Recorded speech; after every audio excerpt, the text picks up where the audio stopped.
Okay. Okay. It's that one website that I use for sound. Wait. Is it here? Oh yeah, here it is. Do this one.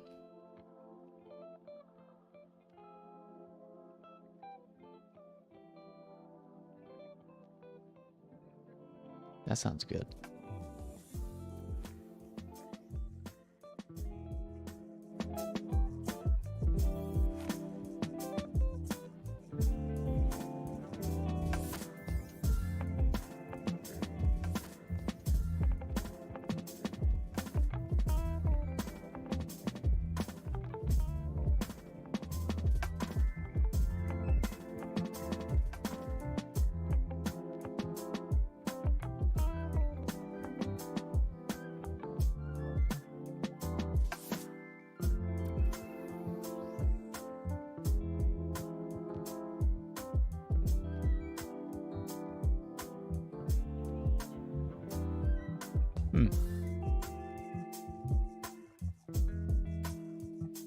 Found some new things that I can add to my Twitch underneath. Now I'm trying to see how they look, how the layout looks. Okay.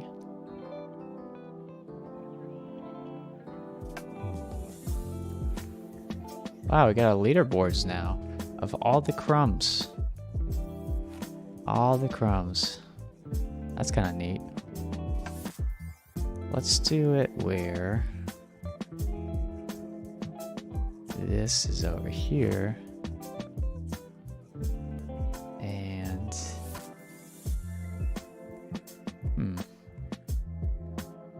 what if these are both on the front?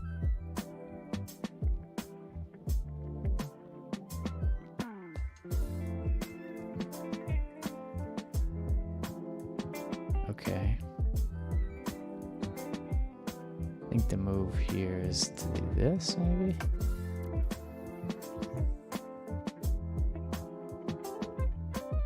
Something like that.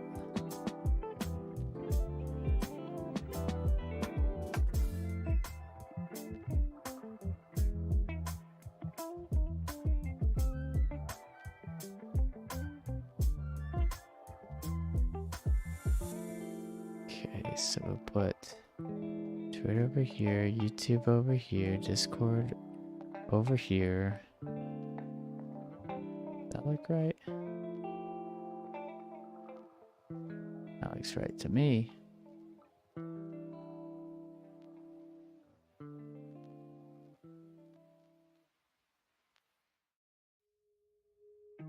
Trees aren't green, the ocean is gray, sky is a vague blue, come my way. My room is a mess, it could use a hand. My favorite TV shows are capturing. Huh. Seeing all these extensions that exist on Twitch. It's a lot of them. I'll have to do that later though.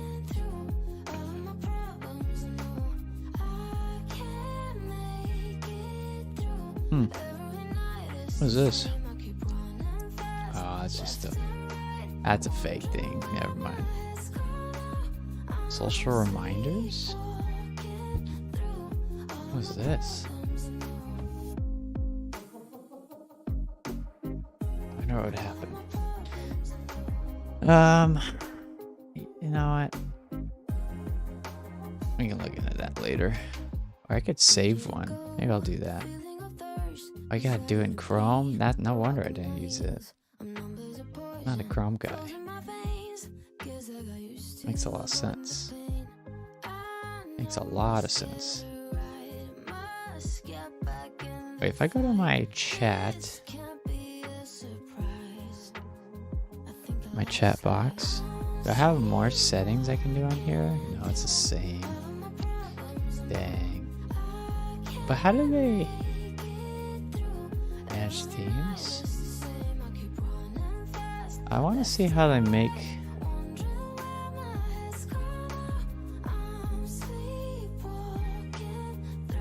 How do I make themes for the chat box? Because I'm seeing some themes here. But it's not letting me load anything else.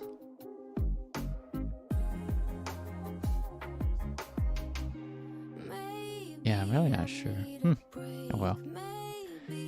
Okay, enough with that. This.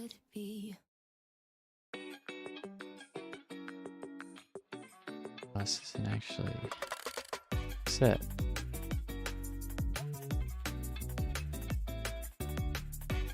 Like the song, it's a little upbeat.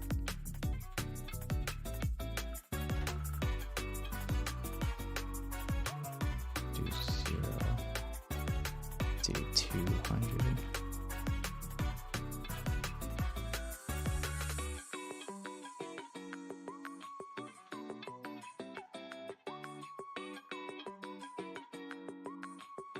Theme night for sure. Default tab.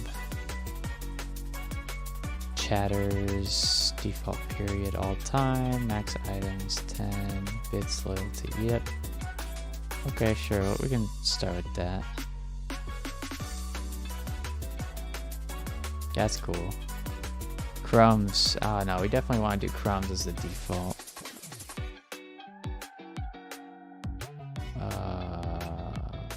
Loyalty? Maybe that's what that is?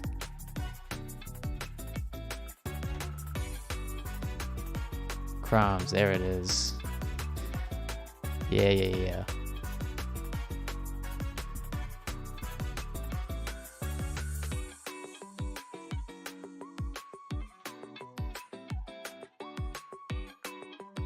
+5 crumbs, yes.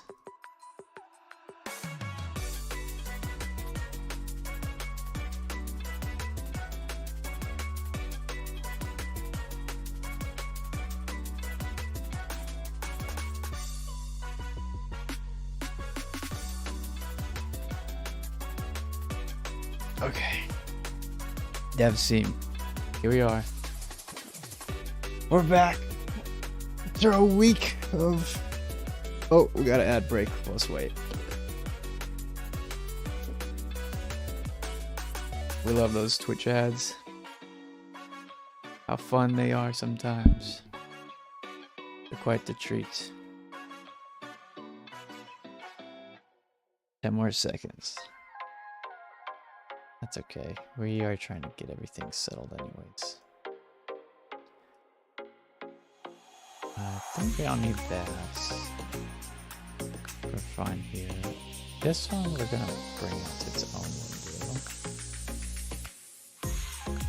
So we can easily manage that. Alright. Welcome. Welcome. We are officially back after a week of not streaming. I think. Because I didn't stream on Tuesday. So yeah, officially we're back. And I have a lot more experience with Rust. Rust has been something that I've been exploring and researching and reading and trying out example projects pretty much the whole time off stream, training up my skills so that way I can be a little bit better at explaining what the heck is going on. It's been a fun experience, I'd say. Mostly positive. Lots of reading. The biggest thing that I was trying to figure out was what approach should I take when writing Rust code. I've pretty much decided and figured out that I want to use this Embassy framework to be the main way I write code for my board, really. There's a few different ways, but Embassy seemed to be the most straightforward. It had support for enough of the drivers that I was going to use, and it has a bigger support, I think, out of a lot of the other options. So for what I'm trying to do with kind of real-time-ish projects like Drum Machine, I think it's pretty important to have some kind of ability to sync things together, and Embassy allows you to do async stuff from an embedded point of view. So I can have two different threads working Is it threads? No, sorry, tasks. 2 different tasks working, and when both tasks are done, my chip will go to sleep. It allows you to save power and jump between different contexts a lot more smoothly. So that is what we're going to be doing for today. I'm going to try and make a basic embassy project. I'm thinking that I might mess around with these LED, or not LED, but 7 segment displays and get them to display something, maybe like a time or a timer. But that's the gist of it. And then depending on how late it is, maybe we'll do more, but at least for now, that's the main goal. So I have a lot of different documentation websites open. Pretty much they are for different packages within the larger embassy repo. So let's open up the embassy repo. Start with that. I go to GitHub and do embassy. We can see that there's a lot of different folders in here, and each folder basically represents a mini framework in itself. It's like a mini project within the main repo. It's a monolithic repo, so that's just how they organize things. But you can see here they have a specific, this is kind of small. You can see that they have a embassy focused folder that has a lot of packages and crates, specifically letting you talk to STM32 chips. They have some network drivers. They have some bootloader stuff. They also have some USB stuff, which I think is a huge benefit to using this library, because it's either you think that you're smart enough to make it yourself, or you use an existing one. And if it's already in the framework, then you don't have to learn too much more to get a USB device going off of your board.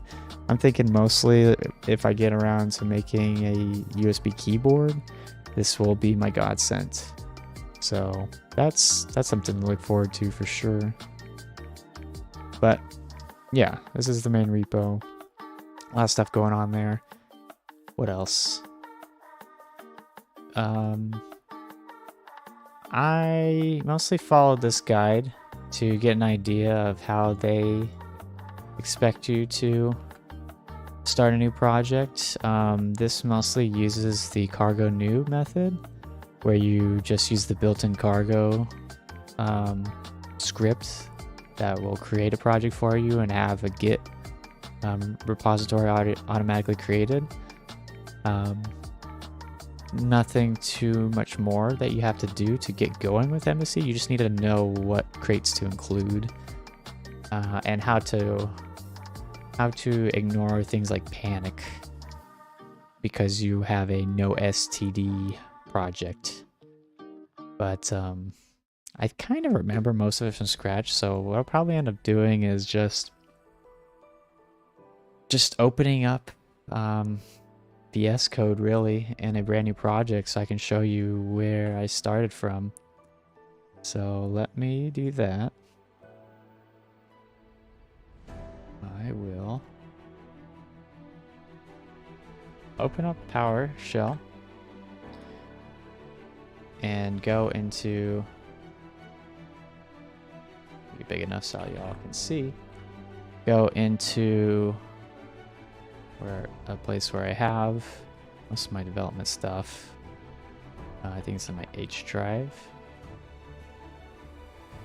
and then I usually put it in my develop folder. Okay, so all you have to do to create a brand new Rust project in general, you do cargo, which is their build system, cargo new, and then the name of your project. So in this case, I'll probably do 7seg because it's a 7 segment display, and then -rs just to signify it's Rust. And there we go. So now I'm going to open up code with 7seg rs, and we'll be working from here on out really until this project's done. But because it's already a Git repo, like if I wanted to commit this and put it on GitHub, I could and I may, but we have to actually build something first, in my opinion, to find it worth, because I might just scrap it, you know. But yes. Okay. So, first you can see we have a couple different files here. The main three we'll be dealing with. Oh, hold on, we gotta reload. It wants us to restart it. Let's restart it. The main one that we will be doing. Hold on, let me change this time. Yeah, that's fine for now.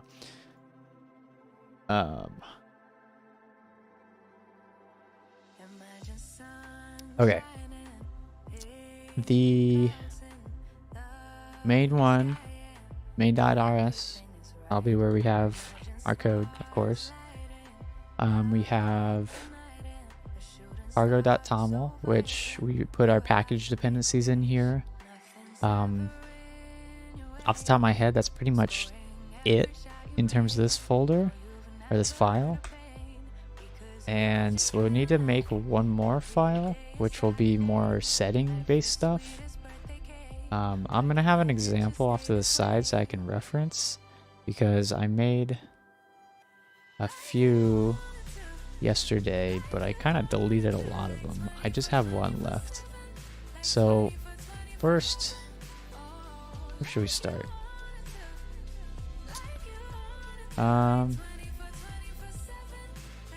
I think we can start from main. Start from here, the actual Rust code. So you can see the first thing what we have is a main function with some print hello world macro, which allows us to print to our console. Now that's fine if you're doing a desktop application, but we're going to be working on something that's embedded. And when you work on embedded, you usually always will be utilizing this macro called, or maybe not macro, but a flag. I'm not sure what the keyword is for this, but this no std tag flag, which basically means you don't use any of the standard library of Rust, including things that call heap. And oh, we need a hash here. Yeah. So you're always going to be using this. It makes your code more statically known when you compile it, because you generally don't want to allocate any memory when you're doing these embedded projects. You don't do things with heap generally at all, and you keep everything to be done on the stack, really. Another thing we'll be adding is this no main, which I don't actually know what this is about. My point that I know is you're saying you're not going to use an operating system, I believe. That's what I recall reading, but I could be wrong. The point that I see this as is you're not going to rely on something to point to main. So you're going to have to explicitly define what that will be. So what I end up doing is utilizing this macro called Cortex RT entry. So this is a package that we are going to go include, and this is maybe a function. I'd have to look again. Essentially this handles our entering into this function. That's the main thing that I know. We're also, this requires a specific format. This is saying that you're going to return a macro. So that's what that's about. We're going to go ahead and add this dependency though. Cortex RT, that'll be our first one. So just go ahead and do Cortex RT. Now I wish I still kept my example, because I just realized that none of the versions are going to be up to date on the example that I am referencing. It's a little bit unfortunate, but that's all right.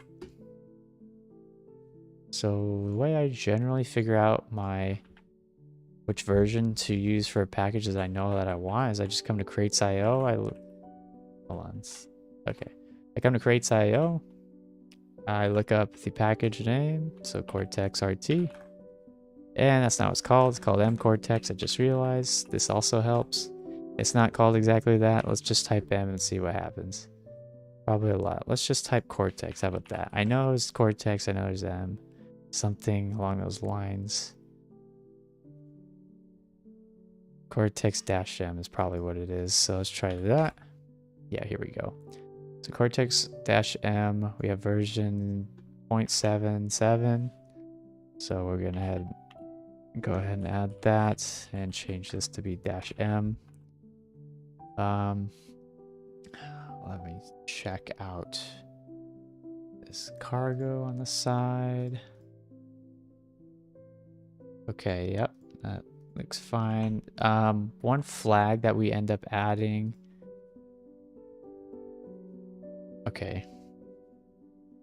So one thing to know is when you're looking at packages or dependencies or crates, you go to their documentation to find out what additional features or flags they have with that package. So that way when you go and include it, you can decide if you want to add that optional feature or not. Pretty much, maybe not every crate, but a lot of major crates would have stuff like this. I specifically want this critical section single core for my implementation because I am running on a single core processor, and this is just saying that you're going to be doing everything off of a single core. I'm just reading what it also says. Yeah, it's just saying implementing suitable for single core targets based on disabling interrupts. Now you can of course enable interrupts too. This shouldn't remove them as a possibility altogether, but this to me seems like a feature that I definitely want.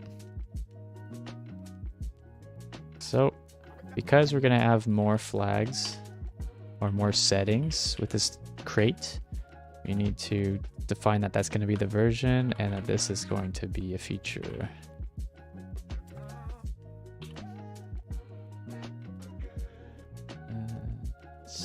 When you do features, you need to put brackets around it. That's right. Or not brackets, but squared brackets. All right, looks good to me. We're also going to include the real-time version, just because that will help us with something particular. Can't remember where I used it, but I did use it in the example yesterday. Maybe it'll come to me on the fly. Either way, we want to add it, and we want the 3.0 version, I believe. Let's double check. Cargo-RT 7.3. Okay, that's a way different number. Minimal runtime. Startup for Cortex-M microcontroller. So runtime? Is that what this is about? Minimal supported Rust version. That's just saying what you need to use. I've got to do documentation. Oh, yes. Is this what I think this is? This handles our memory. Memory.x linker script. I don't. Well, let's see what we got here. Device. If the feature is disabled, and this crate populates the whole vector table, all interrupts in the vector table, even the ones unused by the target, will be bound to the default exception handler. This makes the final application device agnostic. You will be able to run it on any Cortex-M device, provided that you've correctly specified its memory layout. If this feature is enabled, then the interrupt sections of the vector table is left unpopulated, and some other crate or the user will have to populate it. This is meant to be used in conjunction with crates generated from SVD to Rust, which that was one path I was thinking about taking, but I didn't end up taking. This would be kind of an alternative to MSC if you're going to do just straight bare metal and make your own drivers. That's not quite what I did.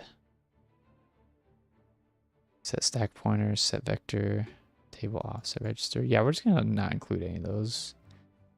I think its base is fine. So 730. Keep that how that is. All right. So now we do Cortex-M. Maybe it's in the RT. Hold on. Cortex-M. Oh, I need to include this. So first we're going to do use Cortex-M. We're gonna include everything from Cortex M, I think is how that works. Cortex MRT. And this one, maybe this is where we get, I think this is where we get our entry from. Cortex MRT.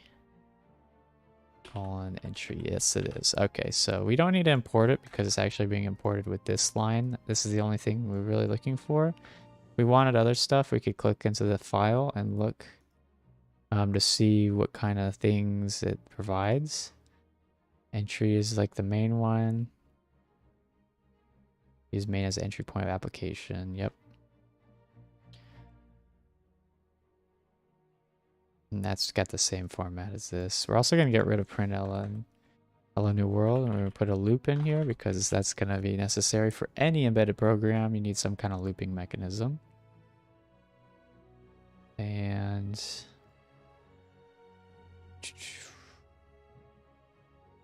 yeah, it's just a vector table. Okay. Anything else? We need Embassy. This is the core framework that we're building this around. So Embassy includes a few different packages. We're going to start with just STM32. Include that. If we do that as a whole, this is going to include a lot of stuff. We're going to use this as a placeholder for now. I'm probably going to specifically choose what to include. But for now, let's include Embassy here at the top. So Embassy, STM32. Now, normally, if you just give it a version, things will get pulled from crates.io.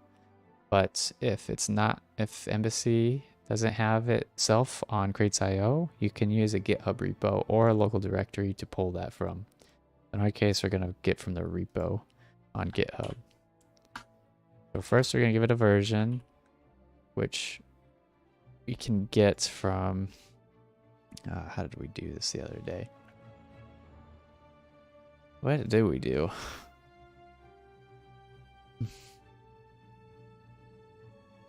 Let's just talk about it in May. This one might handle it. Yeah, they talk about it here. Okay, yeah. So we're gonna get the version. I'm looking for this one command they have though. They run a command where they're able to search for the version numbers themselves. I don't think it's on this page. It could be actually. Starting a new project. That's for the chip list. Yeah.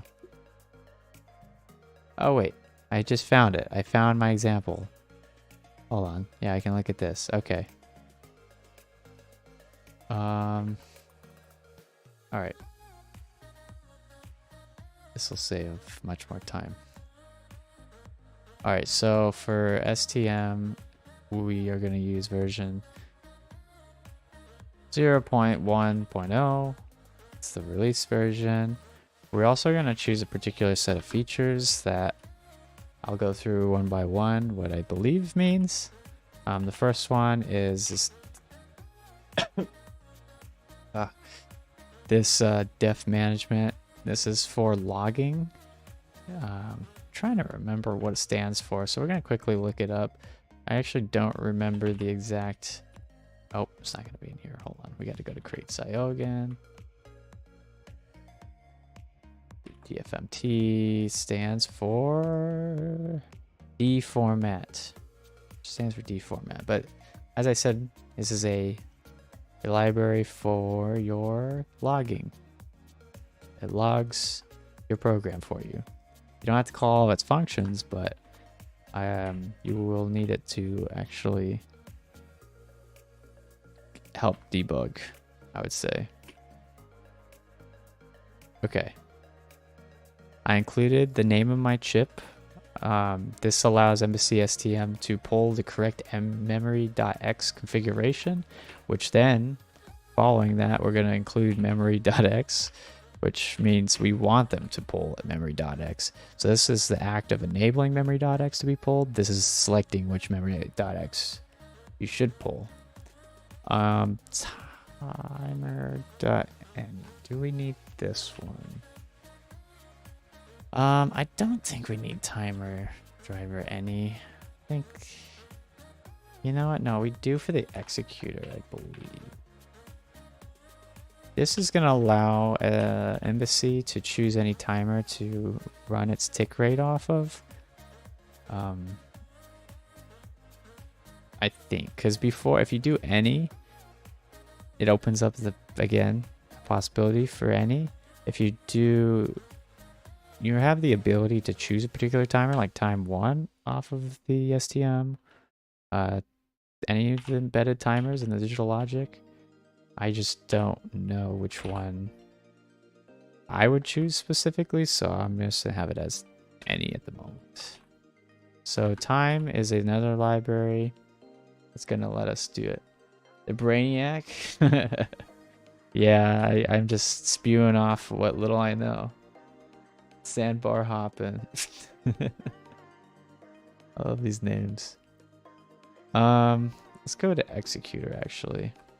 Embassy Executor, this is gonna be one that's gonna, as you would guess, execute any of your tasks that you are giving to it. So in our case with main, we really only have one task. We're not gonna do any separate tasks until we start using interrupts. But if you have an interrupt off to the side, the executor would jump between the two. You'd go do some code here, a flag, a rising edge or something occurs in the chip, and then the chip will jump context to go over to that. The executor also is what keeps the chip awake or goes to sleep.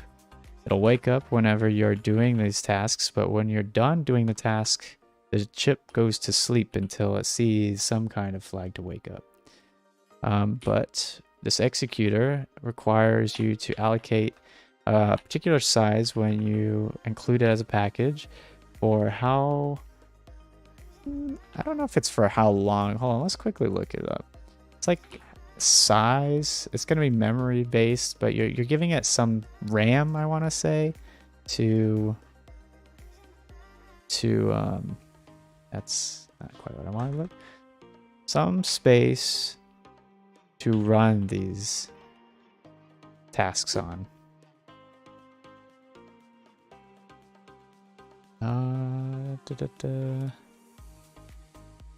So they're talking about it here, task arena size. See task arena size for reference. I clicked on it, didn't go anywhere, classic. How about we go to the actual doc page? That's a lot better. Then if we search for executor,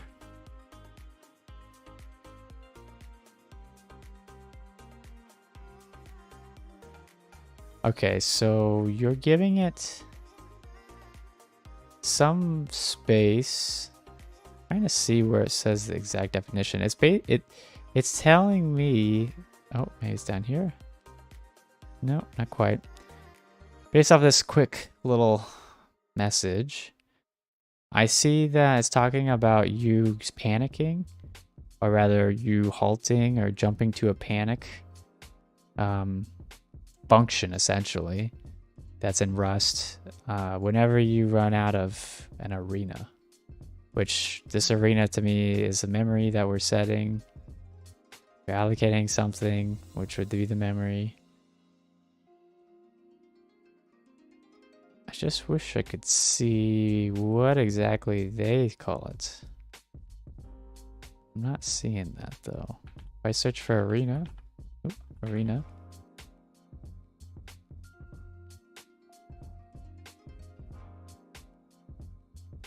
It's just saying how to configure the arena. You could do it with no arena at all. I think it's better to probably define arena. Here are all the sizes you are allowed to define. So if you don't do anything, it looks like this is the default. I gave it one that's much larger. We'll see how that maybe affects our program or not, but okay, anyways. Let's go back. Okay, embassy time. We're going to use version 3.0. That's what I used the other day. We're also going to define our tick rate. So this is a way to choose how fast your processor is clocked at. There's a way you can do it in the code, but I probably won't be changing it for a majority of my time right now. So I'm just going to manually define this to be the fastest this chip can go, which is 160 megahertz. So 160 million times per second. And we just go 160. I think I just type it out. Maybe there's a that. No, there's an underscore. That's right. 123, 123, 160 million. Okay. Executor. Do we need to add anything here? Yeah. So we need to define what architecture our executor is going to be. So architecture is going to be Cortex M. And our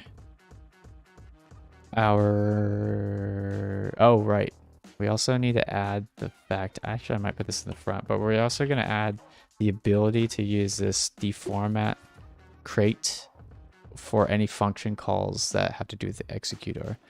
I noticed that a lot of features in the Embassy framework support this flag, because I think you can have a few different logging options. Deformat is just the one that I chose. Integrated timers means you're going to be using timers within your processor, I believe. Actually, that wouldn't make much sense. Integrated timers means you're using the integrated timers to the Embassy framework. I think that's what that's talking about. That would make more sense to me. Executor. We want executor interrupt, which means that our executor will only jump based off of interrupts. That's a future thing that we will be utilizing, but it is helpful to specify if you want that or threads. That would be the other option. Can I choose? Oh, wow. What am I doing searching every single one? I can just go up here. So we go to executor,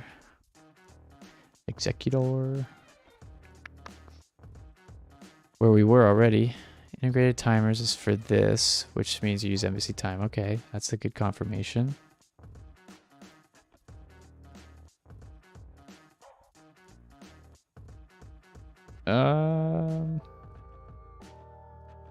Maybe it wasn't that. Maybe it was a different package. I mean, executor says it right here.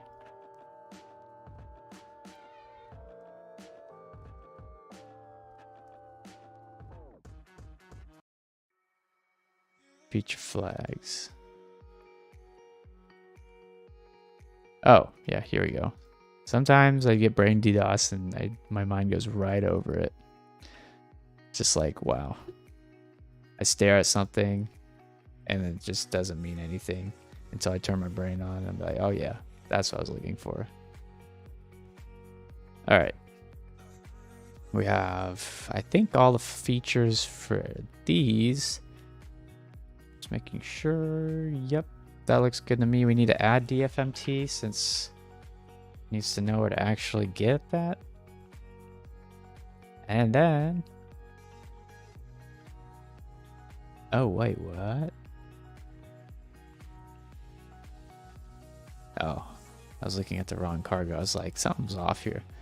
But yeah, we need to also add the actual repos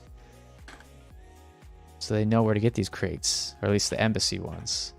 So the way to do that is you create a patch for crates.io where it decides, hey, I'm going to get this from Git. So for the STM32 one, we're going to get it from this. I'm just going to go ahead and copy this on over. Save some time. Gets from Git. And We're also going to get the executor from Git. I just realized I've been spelling this wrong the whole time. Executor versus executor. They're different words, by the way. I was messing that up. Executor. Yep, okay, that part's fine. A little bit of a fix there, but we're good. Embassy time, we also need to add that. Actually, let's go ahead and utilize Vim to yank and paste this, and then delete the end of this so we can get time, and then that's fine. The reason I'm not pointing to the exact folder is because the repo itself on GitHub is this, and everything, all these folders exist in that repo rather than going to the specific folder, which is something that you would normally do with a local file directory. Panic probe. Panic probe is something we're gonna need to. Yeah, I guess I'll just add it for now, so I don't have to worry about that. We're also gonna include this deformat real RTT file or format. This allows us to look at our debug code and talk with it. I forgot what the acronym stands for, but when we flash a debug build onto our processor, we're able to send messages back and forth and talk. All right. Now that we have that, we need to include a few more stuff. So deformat,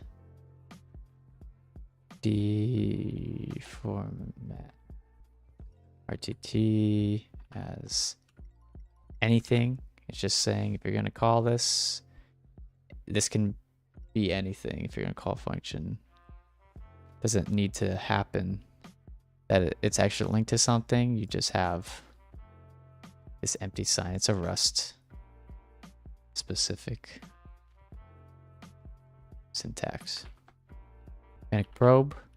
This is going to allow us to not have to directly write a panic function. This is a crate that when you call it in, it just has one function in it. That's just an empty while loop.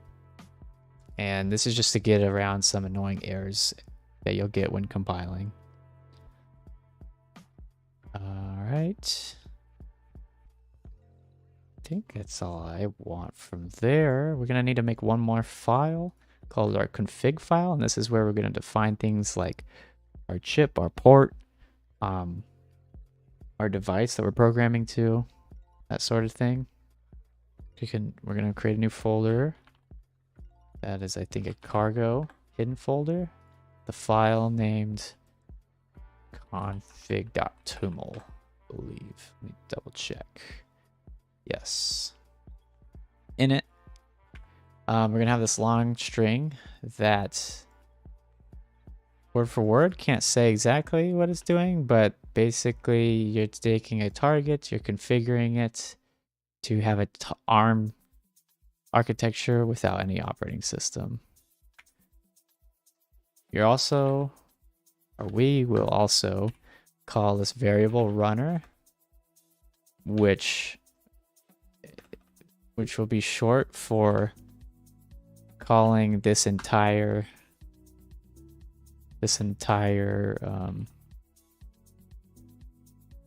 command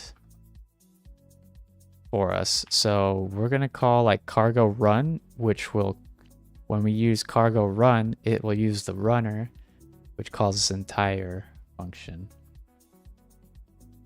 U575 CITXQ. That is the exact chip that I'm using. We may alter this. I'm pretty sure I'll want to alter this, but I'll explain that in a bit when we get to actually running any code we compile. We also want it to build for this architecture, specifically using this compiler.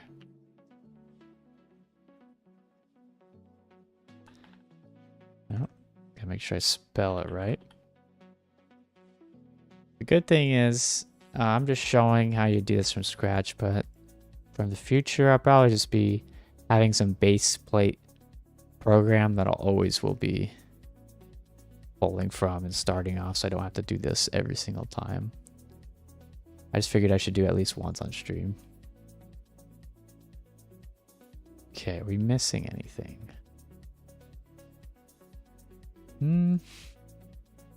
Yeah, we are. We're missing a build script. So which part is which part? Actually, we're not even in the GitHub Actions section. These are all Rust specific parts. The GitHub action, that will be a .yaml, which will create in a .git. Is it a .github folder?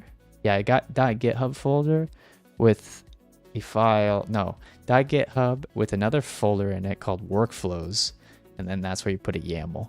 All of these are just part of Rust's build system for embedded stuff. And in fact, I'm going to use Rust to create a script for my build system, which is kind of funny. You never really see this. It's like if you were saying, yeah, I'm going to write a C program. I mean, that's what make is. I'm guessing make's based off of C or built off of C. If not, maybe it's built off of something else. Maybe it's just assembly. Who knows? Not me. My point is, you can use Rust to build Rust. It's self-building. All right, I'm going to copy this and kind of explain what's going on here. So this is a build script that I want to run every time I build, and essentially I'm saying cargo, use the Rust C linker and take these files and add them as arguments. If you've ever compiled code for C, you usually have a long list of arguments of all your files, all the object files you're gonna use, anything you're linking, any libraries, etc. Cargo, you can do that, but you could use the Rust C compiler just by itself and manually do that, or you can utilize cargo and pass in some arguments that will automatically behind the scenes do that for you. I just happen to have some of these files. .x usually refers to memory with Rust. I have these files and magic. I'm actually not sure what magic is. This is a flag with the Rust C linker, this tool.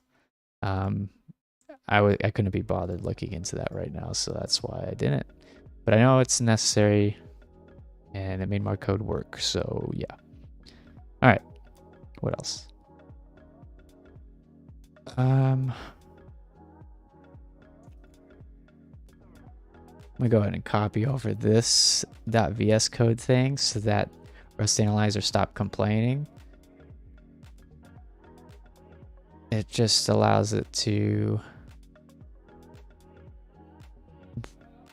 Okay, let me say it like this. Rust Analyzer is a plugin I added, or a VS Code extension that I added in that in real time is compiling your Rust code. It's compiling it and letting you know, hey, there's some issues here. You should fix this while you're typing. And if there's any of these issues, it's going to pop up down here in this menu, this output. So it helps you find bugs faster. It's kind of like IntelliSense, but it's compiling real time. It's a handy tool. I mean, I don't know for a fact, but I'm guessing that's what the C++ extension does and all the other languages. So I just know that this helps a lot. Settings JSON, it helps a lot. Okay. Are we good finally? I'd like to be good. Okay, our config is good. I can tell you that. Our build is good. I think our cargo might need something. We're missing panic probe. That's what it's missing. So we're gonna add panic probe. And this is just going to be another version 1. We don't need any special flags. That was the one to handle our panicking. We're also gonna make this debug release 2 if we do a profile release or compile for release. I haven't looked into exactly what kind of optimizations happen when you set the debug 2. That's just what I've been using, but they definitely have a list somewhere explaining the different debug levels, how it may optimize the code away or not. I think that should be it. This should be like the bare minimum. Oh, you know what? That's what I didn't do. This arena size, I just kind of ignored. I guess I ignored too. Do I want to ignore that?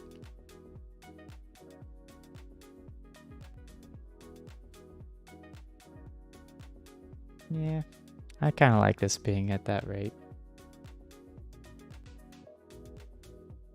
Integrated timer uses that. Executive. Okay. Okay, I think we can start on the code. So, all those steps just to get, you know, built up. A lot longer. That's why you try to just have a base thing you can share. All right, so right here, we have it trying to pull everything from this library. I don't really want to do that. Instead, I just want to pull GPIO.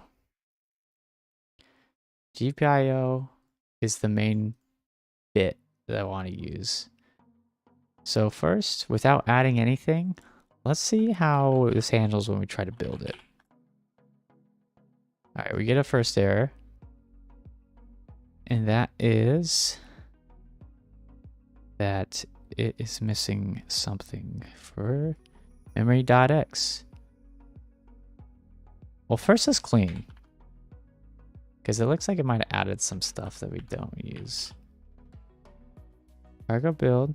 Okay, so you still get the same error. This just means it's having an issue linking because we mistyped something. Let's double check. Version 1.0. Features. DFMT.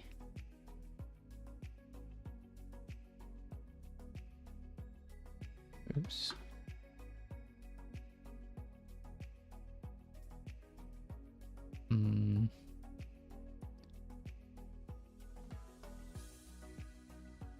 There's a chance we need this one flag called unstable pack, which takes unstable PACs, which are peripheral access crates. Peripheral access crates is what has all of our registers of our chip. Unstable means it's not in the master branch or the main branch or the stable branch of the repo.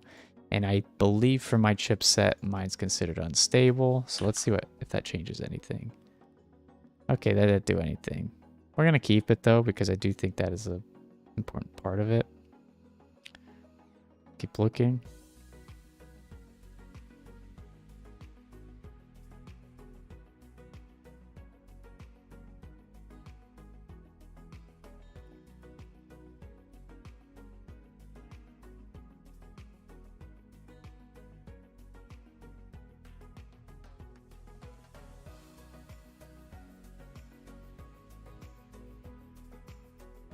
Okay, get setting that to the Cortex M maybe? That shouldn't matter. 32 version 1.0 features DFMT. Oh no, I didn't need that. I didn't need that. I got it to work without that yesterday. We're also going to get rid of driver timer ID. I think that's what it's defaulted to. Keep integrated timers. Let's see what happens when we do that. Nope. Okay, let's keep looking. These. I wonder if the order here matters. I feel like it shouldn't.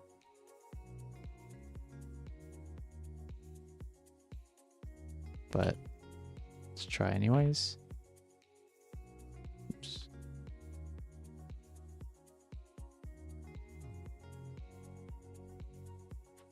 For a second there, I thought it didn't matter. Something wrong with our link.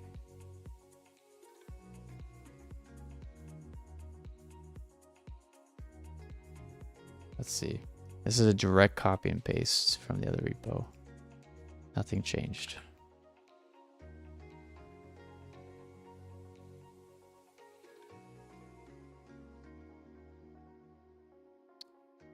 Is there something I'm missing in one of these other files? This one matches. Build matches.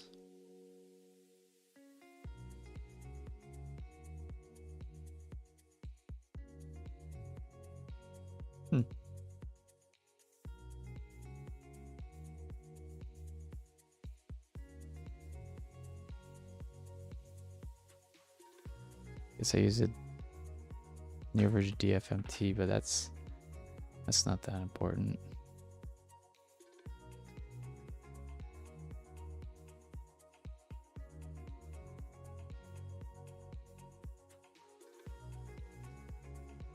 I'm gonna try and build my example from yesterday just to make sure I didn't build or break anything. Looks like that's compiling fine. Let's read the error. 7seg-rs depends on embassy STM. What features memory.x, but embassy STM32 does not have this feature. That's why. It's not, it's -x. It's -x, everybody. Not dot, but dash. Make sure you spell things correctly, or else you'll fail your spelling test. I wonder if kids even have spelling tests these days. Surely they do. Surely it's not just an assumption that all kids will end up doing their everything using autocorrect. Anyways, we're building now, which is nice.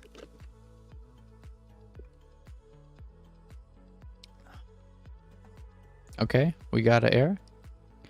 Not an error, just a warning saying we're unusing.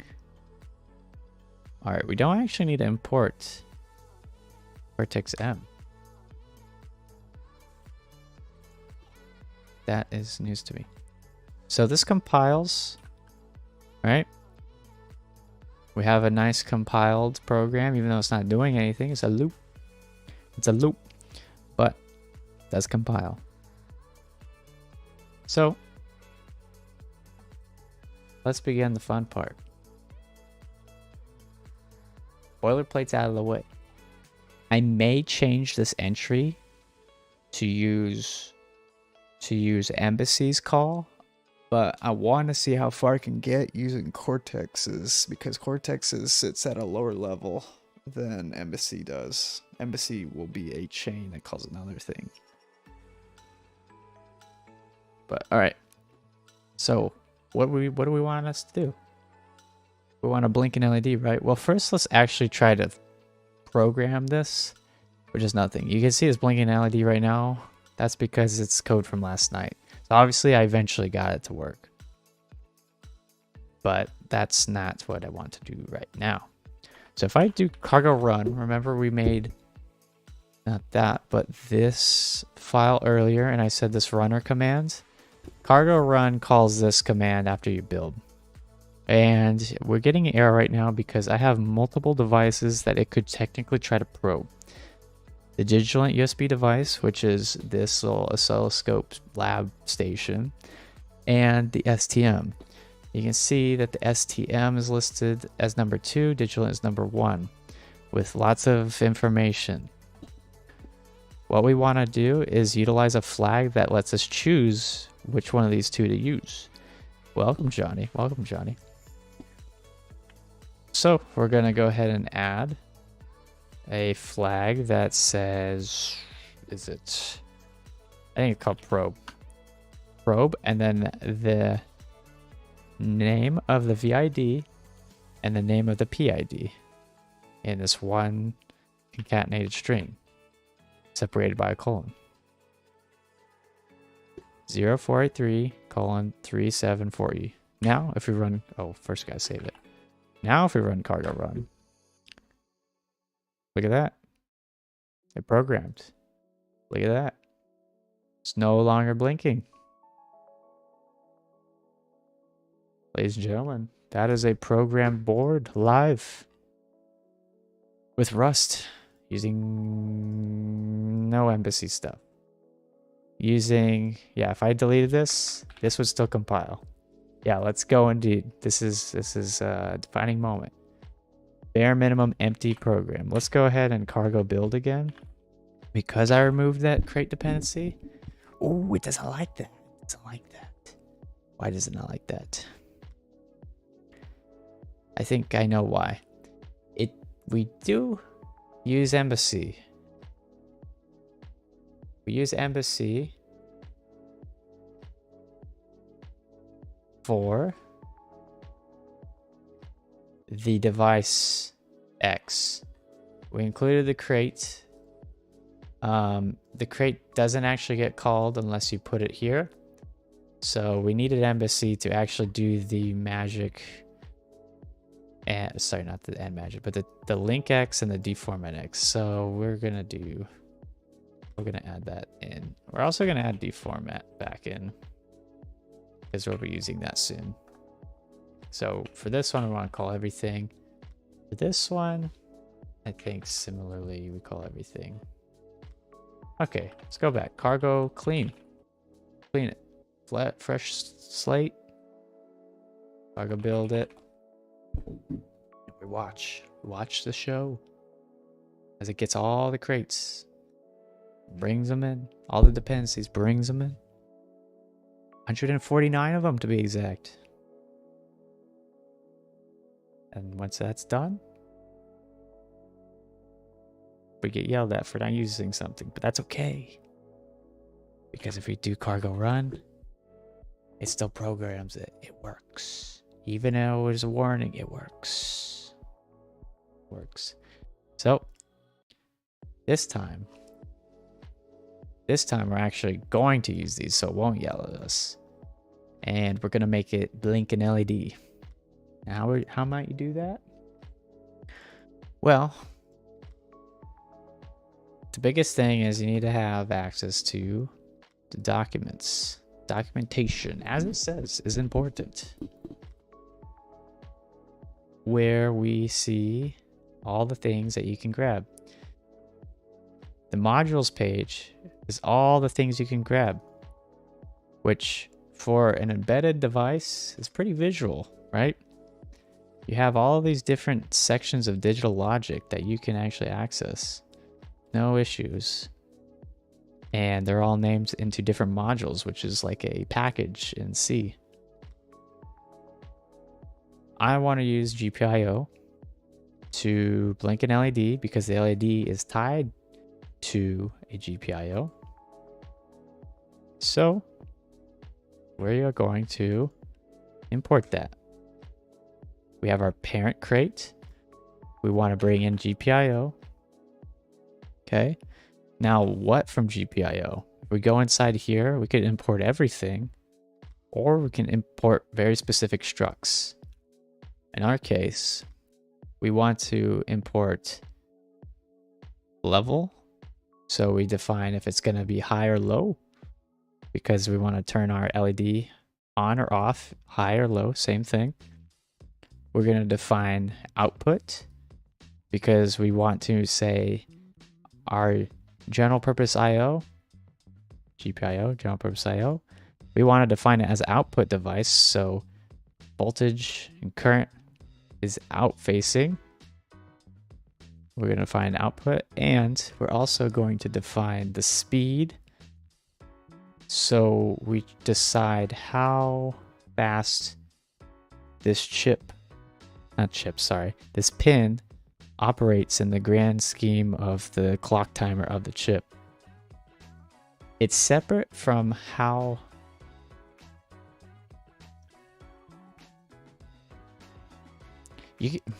How can I word this?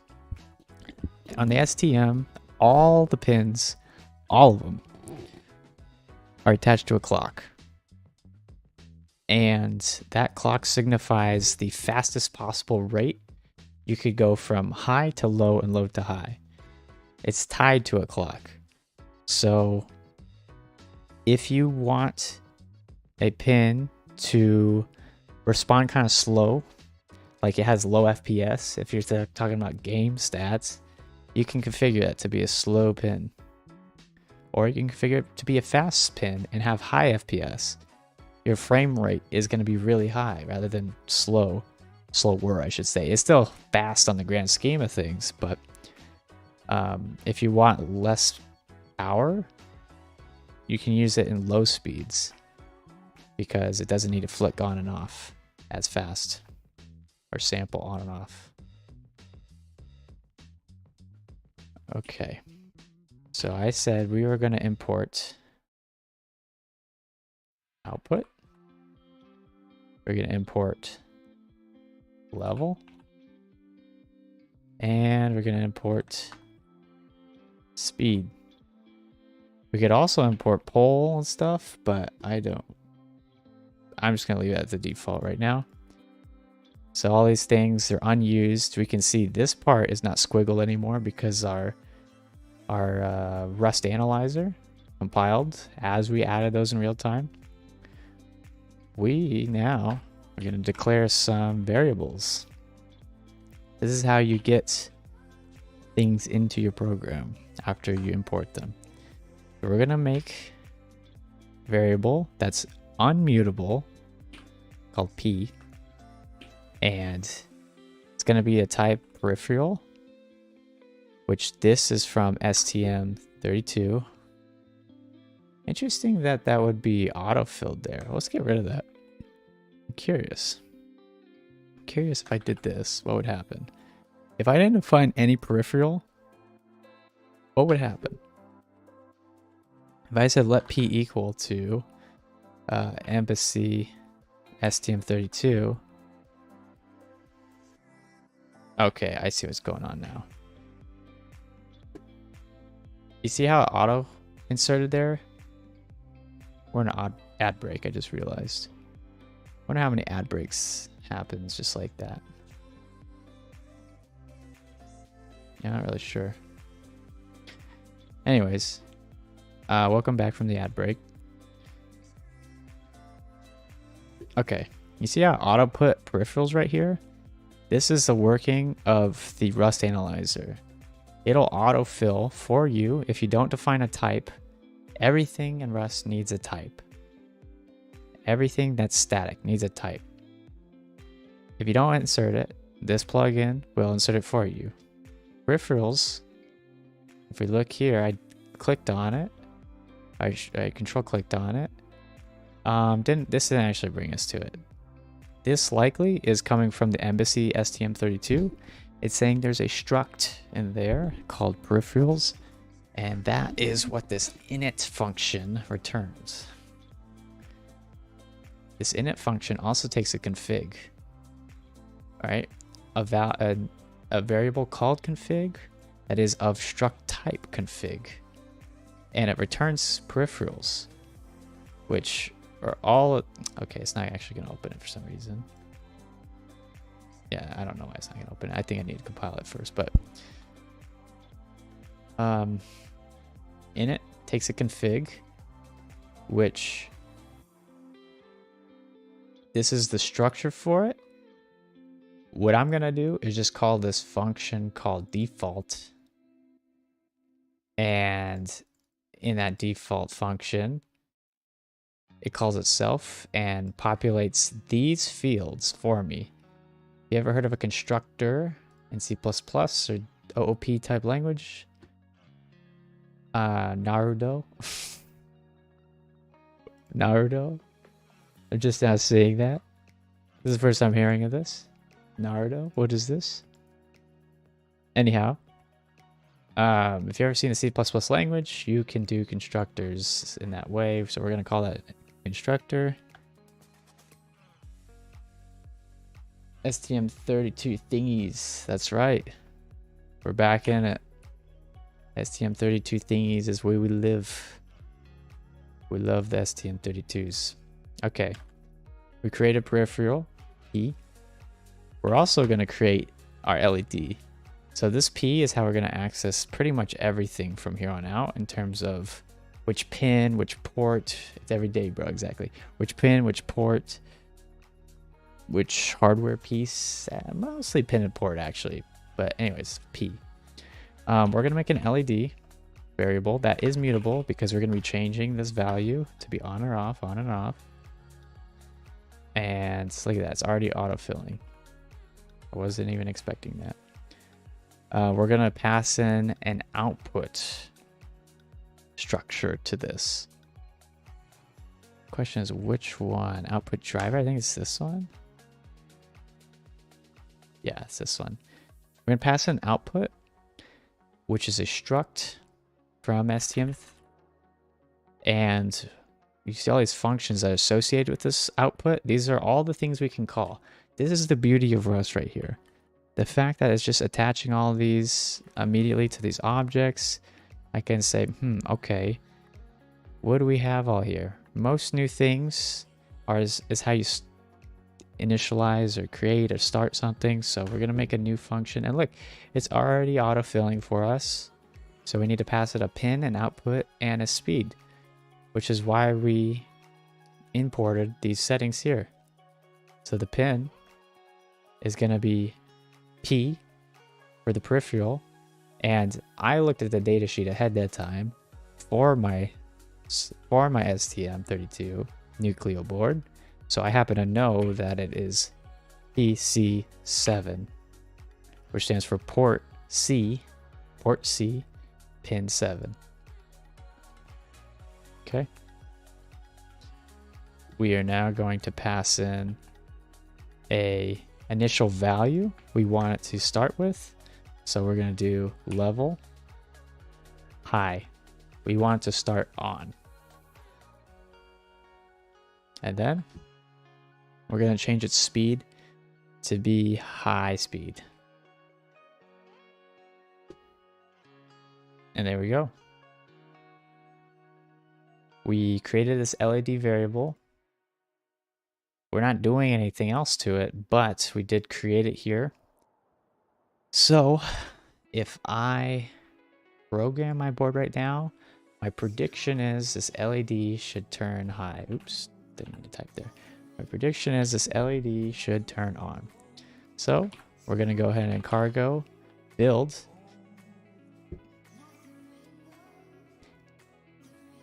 And we're getting a warning just saying, hey, you're not actually using this mutable LED. Why are you calling it mutable if you're never going to actually change it? That's fine.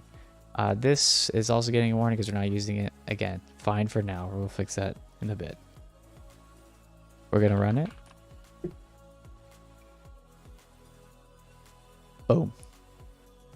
Boom. Boom. That's an on LED. We turn that shit on. It turn up. Put that shit on. Okay. So that worked just as we wanted it to. What if we wanted to make it blink? Well, you can do that. You can make it blink. If you use this function from here on out, we initialize it to high. But if we want to make it low, we can use this function called level low. And boom, we'll set it low. We'll set it low in our loop, and it'll stay low because this is looping forever and ever and ever. But in fact, before we get to that, I'm going to put a busy wait here. I'm going to make it wait a little bit. Which, because we imported our timer library, is a very easy thing to do. Seems to pull it up. Okay. Now, when I tried this out yesterday, I didn't actually try out this timer library, so I'm a little excited to use it. So let's go ahead and import your timer library. And the C time. We're going to hit insert the delay. No, sorry, we're going to insert timer. I need to figure out what the difference between timer and delay is, but I'm going to put a timer. And we're going to make a timer where we say, okay, how long do we want to do it? Well, we want it after 2 seconds. 2 seconds to go from high to enter this loop to go to low. Is there anything we're missing? Let's see. Unused timer that must be used. Features do nothing unless you do .await. Okay, I think this is a key point inside of async functions or blocks. Okay. This is a new feature. New-ish. This will no longer work because this is not using Embassy for any task running stuff. This is built off of the Embassy executor. Times that the executor runs stuff on, it's tied to the timer. So for now, we're going to do the old-fashioned way of making this a quote-unquote timer by giving it a simple while loop that just decrements itself. So let's go ahead and declare a variable I, and we're going to make this 100,000. 100,000, and we're going to make it count down from 100,000 to 0. And say while I is greater than 0, we want it to subtract itself by 1. Simple enough, right? We want this to just subtract. We now go from high to subtracting a bunch to setting it to low. So I'm going to go ahead and build just to make sure we're compiling right. We're getting yelled at for unused stuff again. Perfectly normal. We're going to go to the circuit cam now. And I'm going to program this. I'm going to do cargo run. And we should see for like 1 second it's on and then turns off for the rest of the time. So here, ready? 3, 2, 1. It's programming it. It's on, off. Did you catch that? I'll do it again. Programming, on, off. Pretty simple stuff. We call a function that makes it. We call a function that sets it to low. And we make the electrons go away. Just like Arduino, with a little more steps. Pretty neat. All right, let's make this thing toggle for the rest of the time before we get into the timer section. So we're gonna take this, put it in here.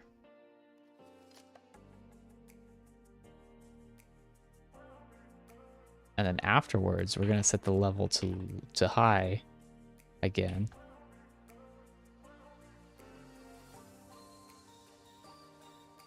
So that way we turn it on, except set high is what you shouldn't be using. It should be set level. And we want to initialize I back to 0. Or sorry, back to 10, 100,000.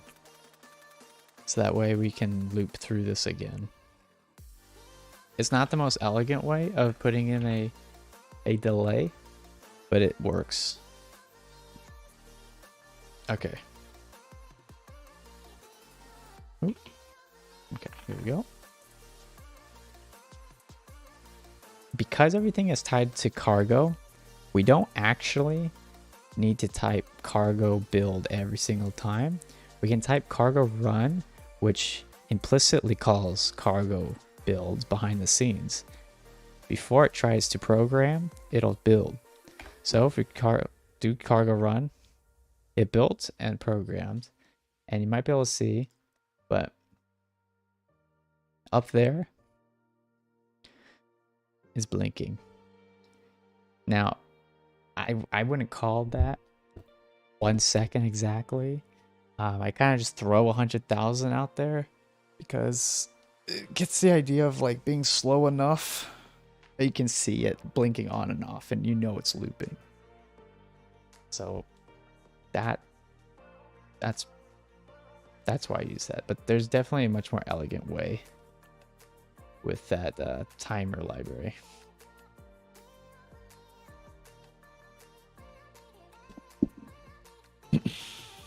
All right. Let us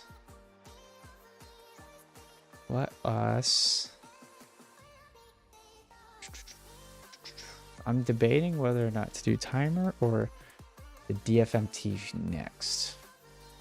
DFMT would be nice because we get to actually see what our debug looks like. I kind of want to do that next. So let me just open my example up to make sure I'm using it properly. But it's pretty straightforward, like most of the other calls we've been doing. There we go. Where all we need to do is type it in.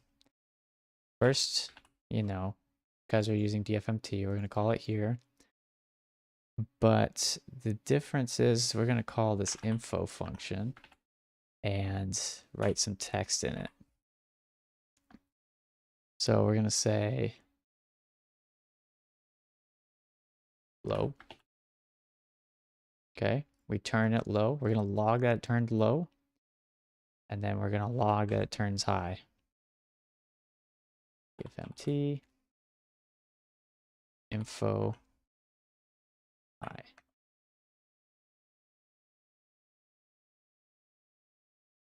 And this should update. It's not updating now. That is okay, because it should do it as soon as we compile.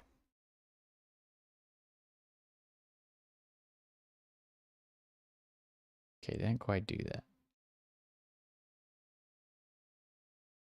I see.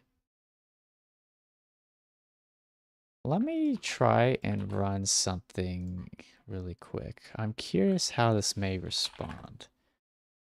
So if I come over here and run this example that was made off stream, we have a timer, we have a deformat. What I want to do, hold on. Let's see, this is an example from the repo directly. Oops. STM32 U5 source. Actually, we could just go here. We do cargo build.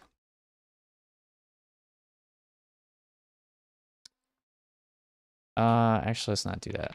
We don't want to build all their examples. We just want to build some. Let's do clean first. Cargo builds dash bin blinky. Is that how it goes? I think that's how it goes. The music stopped. Let's try this one. Oh, let's do this one. Thinking Essentials is what it's called. Sounds like lo-fi hip-hop. Okay, so Blinky builds. If you do cargo. Oh, hold on, that might be a clue. Unoptimized plus debug info. No, that's the same. Okay. Cargo run. Oh, cargo run dash bin blinky. Okay, this is where we have to type it out again. So let's do dash dash bin dash dash twice for probe. And then this will be 0483 37 4E. Just want to see if it, yeah, okay, so this one's reporting. This is what we should be seeing. Stay hydrated. Good idea. Great idea. Let me get my water bottle.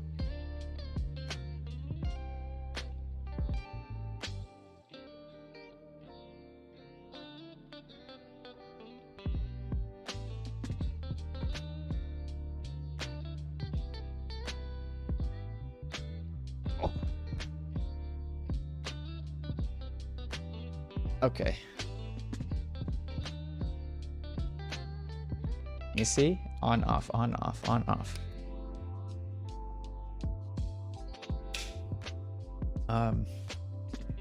Put this here. So I wonder if we need to be in the embassy executor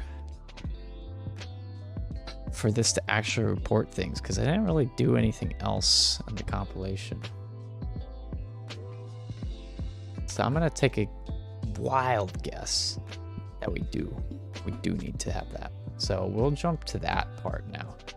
It's also weird that this doesn't think it's calling it, which it should be. Right, if I do info, right, it calls from that. So I'm not sure why it is thinking it's not using it, because it is. But maybe it's because I had those extra tags on the word.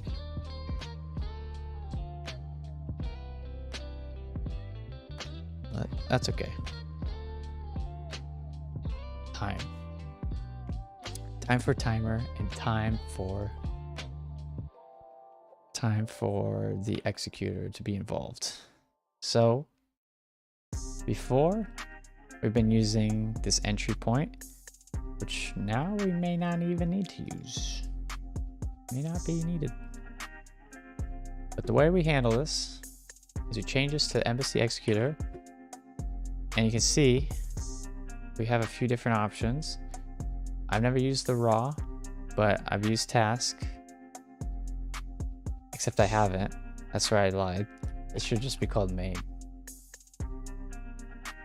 Now, it doesn't know what that is because it actually comes from spawner. Just kidding, it doesn't come from spawner, it comes from itself. But we didn't actually import anything, so it doesn't know. Hold on. That doesn't seem right. Let's look inside this. If we search for the word main, what do we get? There's no word in here called main. Is it perhaps changed? I wonder if it's changed. Or I wonder if we need a particular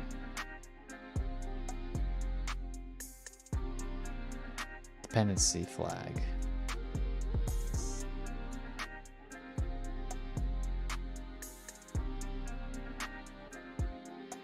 I wonder if threads is needed instead of interrupt. This is a good time where we go to the documentation. Executor. All items. Main. So there's a macro called main. Yeah, it's right here.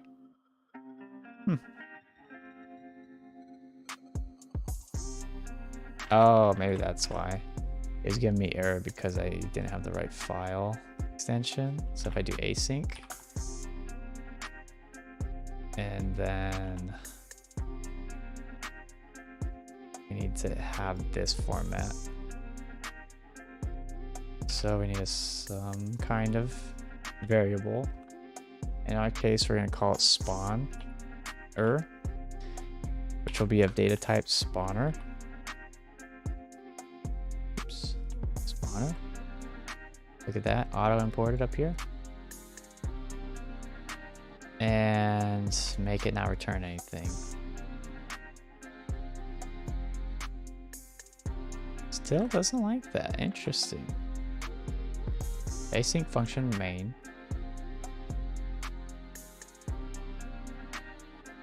Bars imported. That's the same. Could not find main in embassy executor. That's insane. Maybe it's the version. Maybe I imported the wrong version. Executor. Nope. Same version. Huh. That really throws a wrench in this.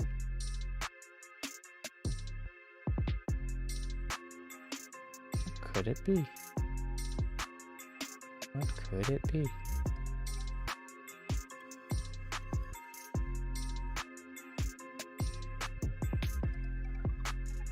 Surely it's not because we haven't used timer. For seconds, we're gonna do 2 seconds. Want it to blink. We also want this to wait.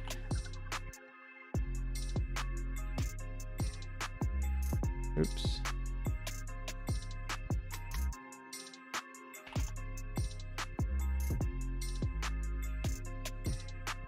Whoa, not what I wanted to copy.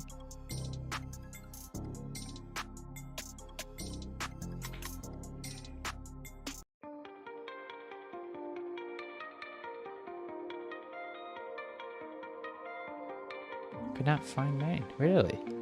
It actually can't find main. Wonder why. I don't have any idea.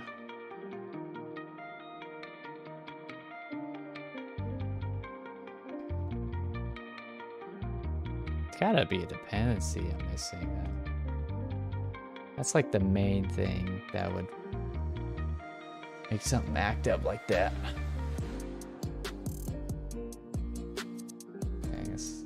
It's full of trap beats. I don't know if I'm feeling trap beats right now. How about this one?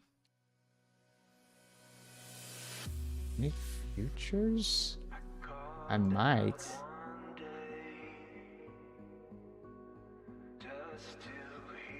Oh, no wonder my panic. No, wait. No, never mind.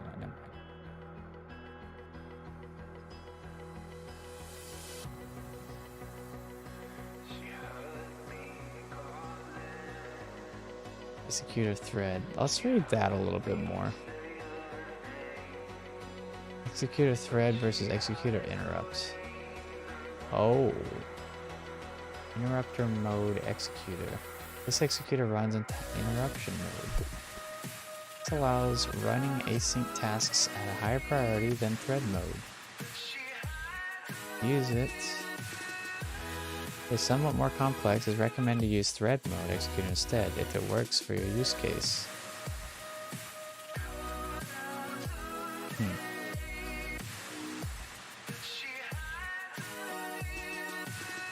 I would like to use interrupts. Leave thread mode free for non-async tasks. One in thread mode for low prio tasks, another in interrupt mode for high prio tasks. Ooh, that's dangerous. Is this a software interrupt? Okay, hold on. To use it, you have to pick an interrupt that won't be used by hardware. Some chips refer. Oh, these are software interrupts. Oh, okay. We don't actually need these right now. That makes sense, though. You are defining an interrupt in your code, so you context switch not by hardware, but by some type of flag raising in your code. Okay, so we'll change this to be executor thread. I wonder if that's the issue here. Threads with an S. It is not. What happens if you do that again? Okay, that was actually it. Okay. Note, you cannot use embassy executor if you're in thread mode. Or sorry, interrupt mode. You probably need a different entry point. I'm fine with this now, so I'm not going to change anything. That's good to know. part of this is experimenting, being a little creative, seeing how things work in your favor or not. Take mental notes of that. We're getting a compilation error. And I think it's because we're missing futures. Embassy time now. To me, that seems like futures. Let's see if we're missing anything else besides that. We're going to go into our cargo and we're going to add futures, which is another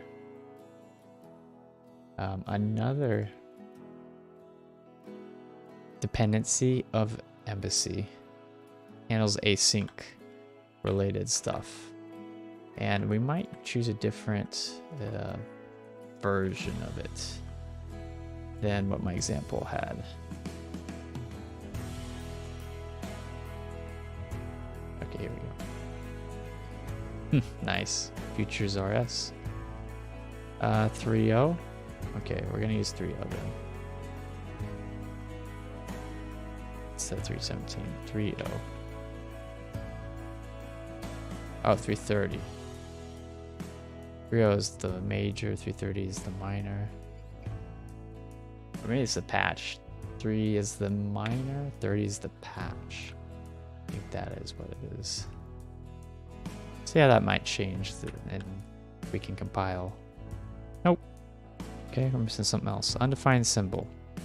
Embassy time set alarm callback. Maybe it's due to what we set our time to. Oh. No, never mind.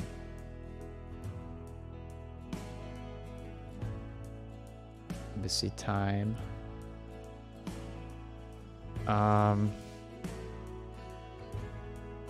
Getting errors about linking to an arm. Or sorry, I think that's some time-based stuff.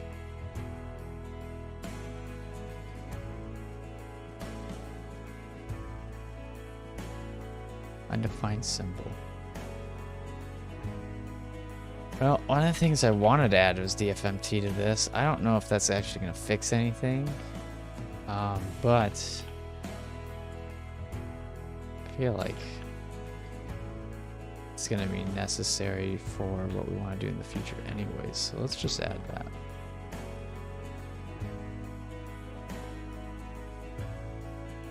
Compiling some new packages, they're the same packages with new features. Okay, they don't like that. What else might be different?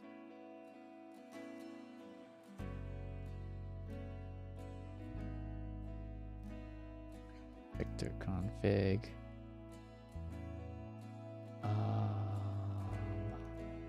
Okay, not there.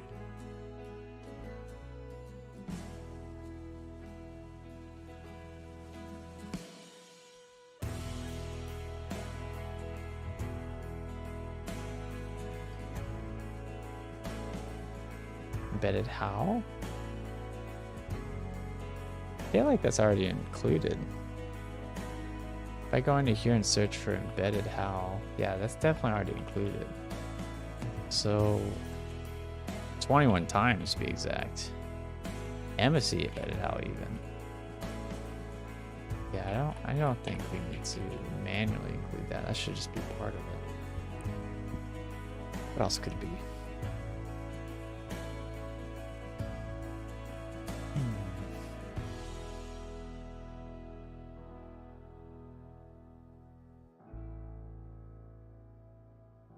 LLVM. Is there anything in here that states LLVM? Undefined symbol. Embassy time allocate alarm. Embassy set alarm clawback. Embassy time set alarm. Embassy time is this package.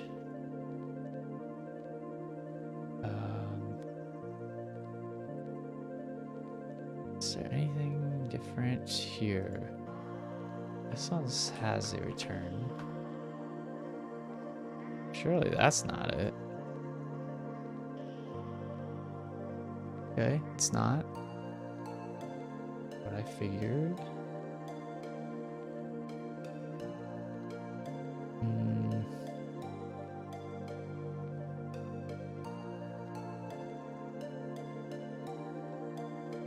Okay, it has to be something outside of our main. There's nothing that's different here. These are almost identical. It's fine.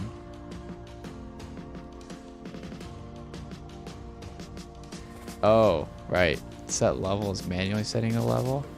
I recall that there's a set low function. I was wondering why this seemed a little different. That's not the actual issue here.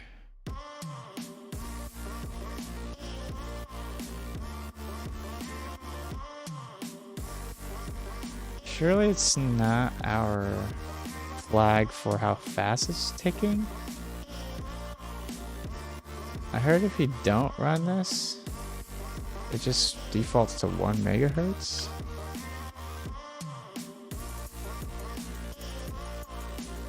Yeah, I don't think so. It continues.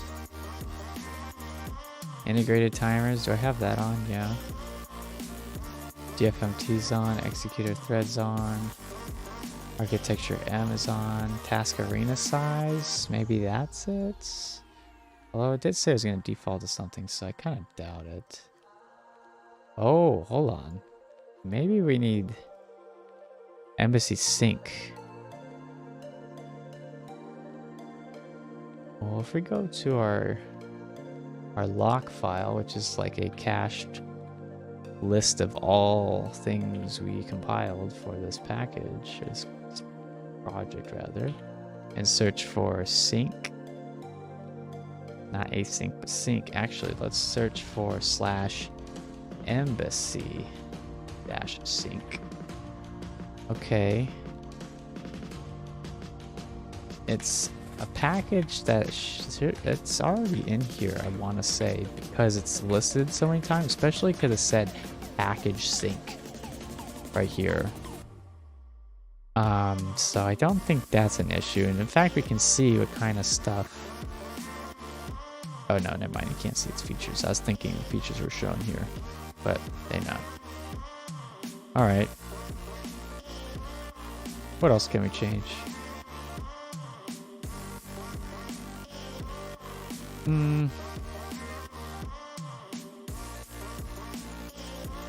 Unstable pack? Yeah, maybe. Timer driver any? That could be it, actually. Let's try that. Time driver any. MC STM32. Go back to here and swap to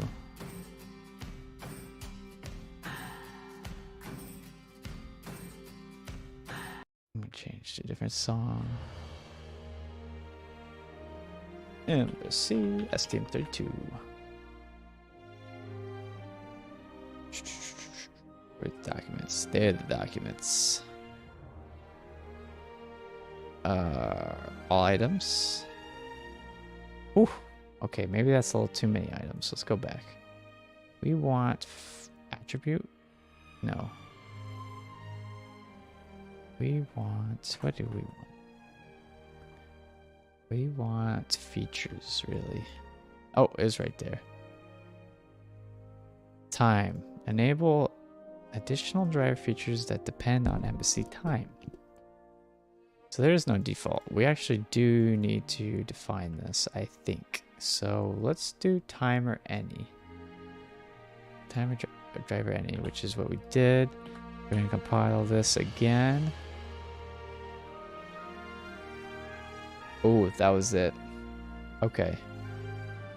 That was it. Logger form. Well, okay, we'll get to that in a second. So in order to use embassy time, you need STM32 to define that you're going to use the timer driver. And this is that list of timers I was talking about. This sounds like Disney music. We're going to skip that. This sounds like a promotional video. I don't like that. How do I just use this one? This is better. Yeah, anyways, you need to enable time. Timer driver any. So now we're getting an error deformat decoder, log format. Log format contains timestamps, but no timestamp implementation was provided. Consider removing the timestamp from the logger format or provide a deformat timestamp macro. Basically, that means we need to enable some flag in here or call something in our main folder or main program. Pretty sure it is a flag we need to add to one of these. And maybe that's why it's listed? Yeah, I don't know. I know I deliberately didn't. I skipped out on some of these. Oh, panic probe. Maybe that's it. Panic probe. We'll add a feature for features. We'll add a feature for printing our DFMT deformats, because this will keep a timestamp, I believe. I also need this to be a version. And go to the end of this. Oh, that's the start. Go to the end. Oh, went too far up. Go to the end. There we go. Average Vim beginner user experience. All right. Click a run. No, still getting that flag. Format, decoder, log format.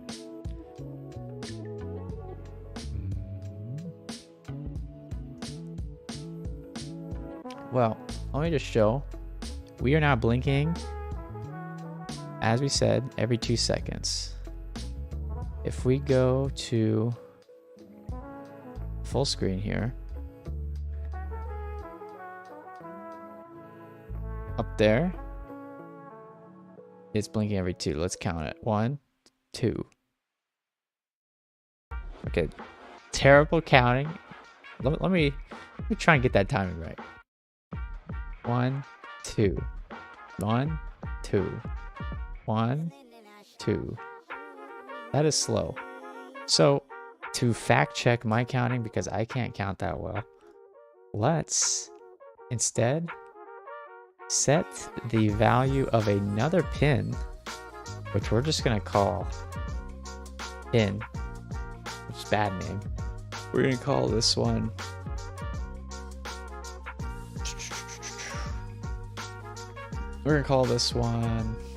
not pin, test pin. And we're gonna put that on a different port. We're gonna put it on, oh, what the heck, interesting that it would try and autocomplete that.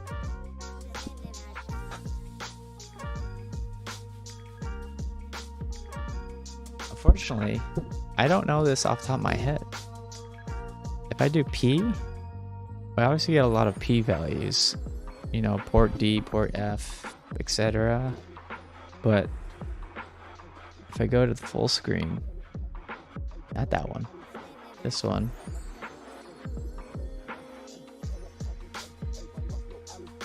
How do I? This camera. Okay. Come on, focus. Alright, this may not focus. This camera's not the best. But you can see little labels where my finger is, little labels there. I want to try and use those to figure out which pin to toggle. And we're going to test the timing of this framework on how it sets a pin.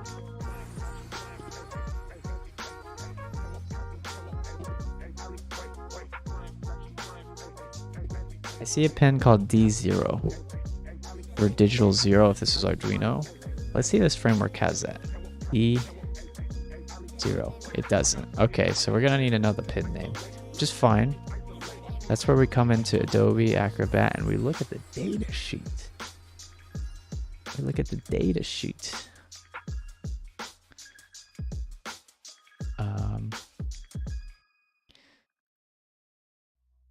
And we'll go ahead and go to, or we do a search actually. We do a search for LED. And we see that LED, the one that's blinking right now, which is this green one here, LED is attached to not that page.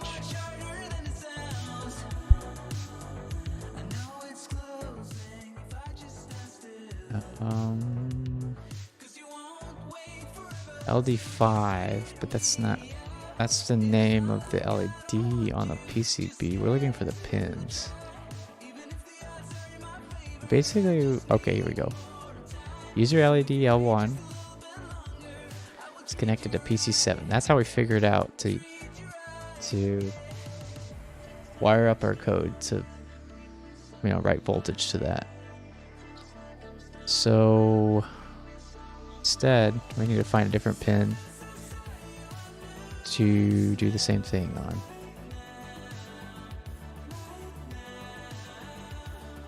Oh, of course I'm not going to find anything. I just realized.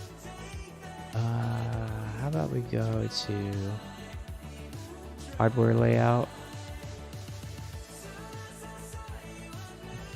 Or actually, let's look up Arduino. Then we can see which pins are to the Arduino connector. Arduino? Okay.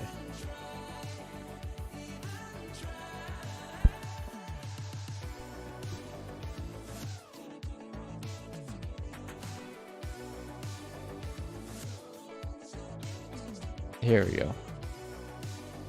Arduino connector. So PC6 is D16. Ah, that's what I needed to look up. D0. D0 is the one that I was looking for. D0 is right here, which is connected to PG8. Alright, let's try PG8. PG8. Level. High again.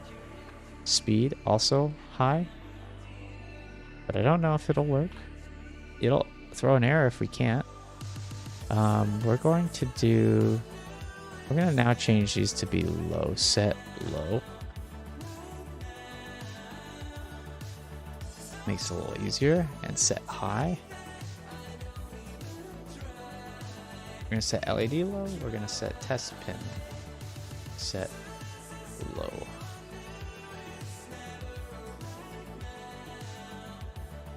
Oops. Rename this.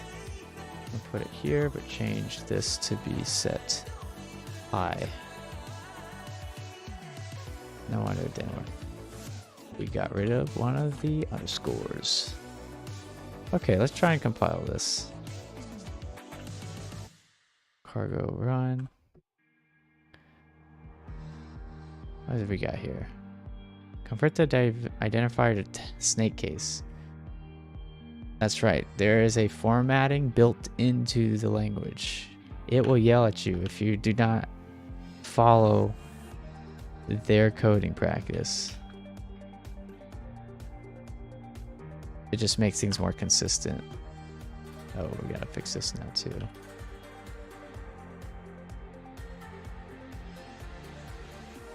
Underscore P. Okay, let's do that again. Alright. Still blinking. But now we're going to use this handy dandy tool to look at it. So let's go to the full circuit cam and wire up our tool directly into it. There's a lot of wires in this thing. All we need to do is just get one ground pin and one DIO pin. So I'm going to move this on top of here. And it won't be too small to see on camera, but I'm going to connect this to ground. This black one to ground, this one to our PG8, which we defined to be D0.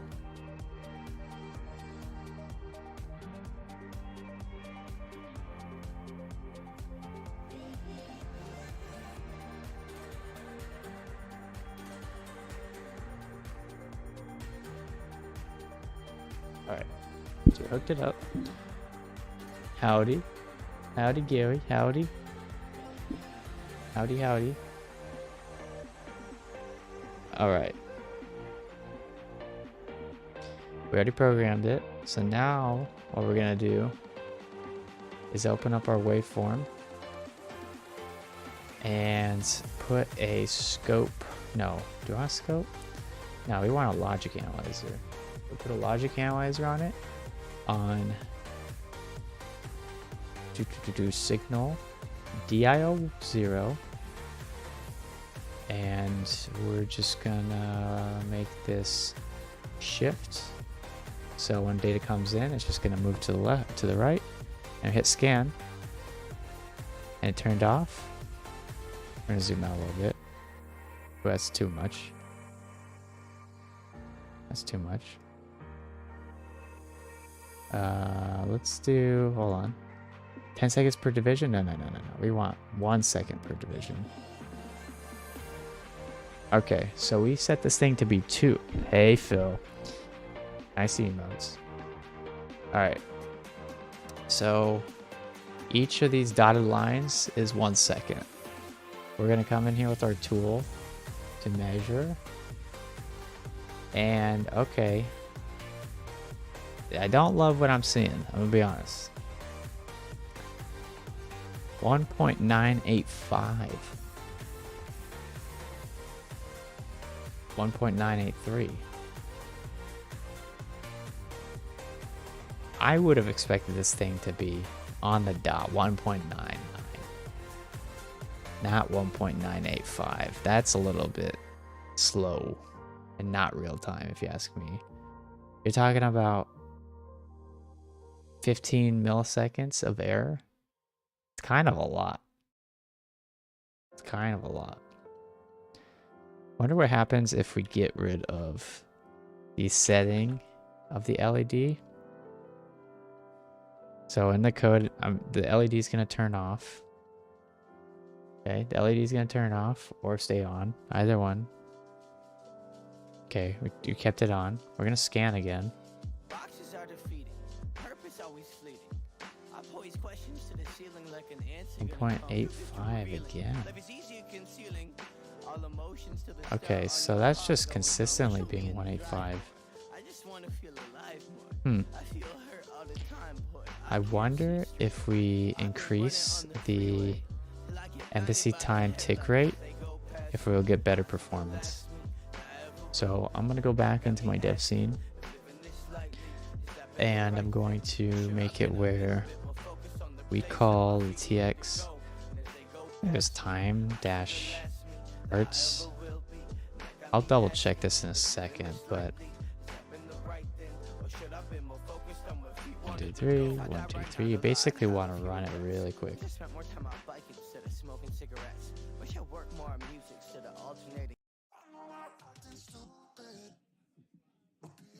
We want the time app document.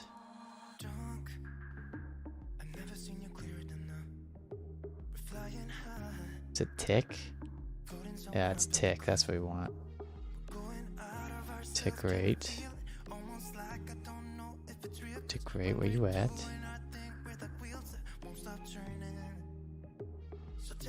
Interesting that this thing increased in width. Okay. Tick rate. Here. Tick. Hertz. And then the number.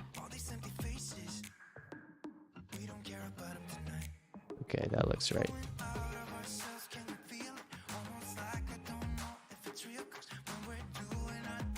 Yeah. Yes. How do you feel? I forgot a quotation here.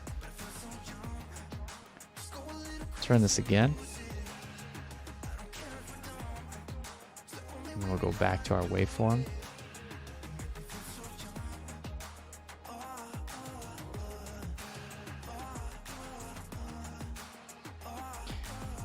There's no LED on.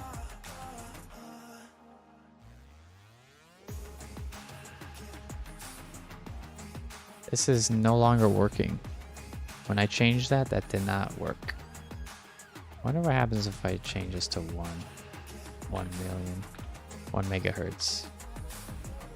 Instead of 116 megahertz, 1 megahertz. Does that change anything? Okay.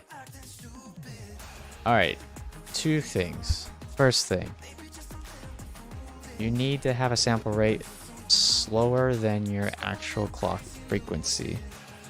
116 megahertz won't work because I'm guessing it needs to have some overhead to process these ticks.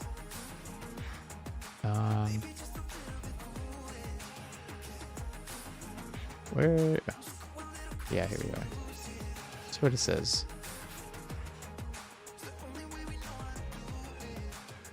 If timer driver is used supports using arbitrary tick rate, you can enable 1 tick feature. Oh, I'm not even showing this. 1 tick feature for your binary crate to set the tick rate. The driver will use configured tick rate. If the time driver supports a fixed tick rate, it will enable 1 feature itself, so you should not enable 1. Check the time driver documentation for details.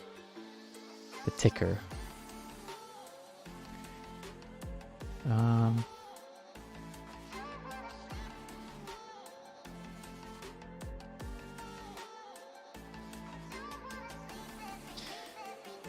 The reason I'm not liking this is because this is not real time. I mean, we're talking about audio, right? CSGO Flashback? What, this song? What's the CSGO Flashback? The tick rate. Oh, I see now. The tick rate. Yeah.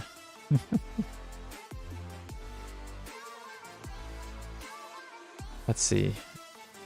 Human hearing.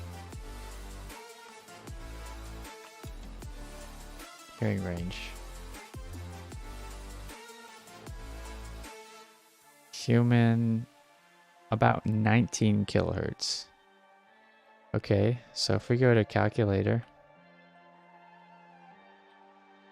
19,000 kilohertz.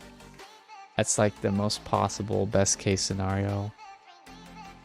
If we divide that by 1, we're sitting at about 50 not milliseconds, microseconds, 15 microseconds of time. So our device, it has a pulse width of, we're off by 15 milliseconds. That's a lot more. 150 milliseconds? No, sorry, 15 milliseconds compared to 50 microseconds. So 2 magnitudes larger of error. I'm curious. What do we got here? Do we call this a task or should we call this main? Call it main, I think, right? We call this main.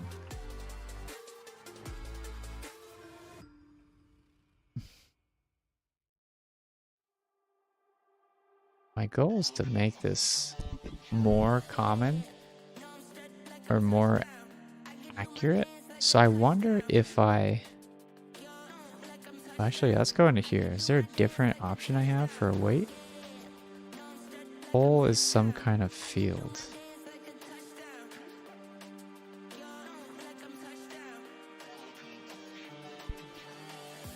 So it's saying if we have this function,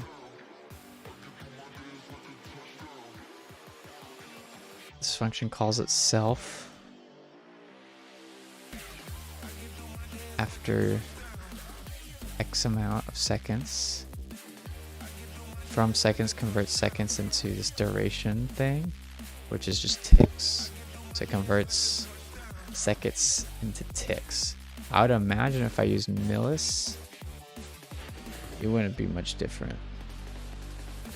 Let's try to make this blink way faster.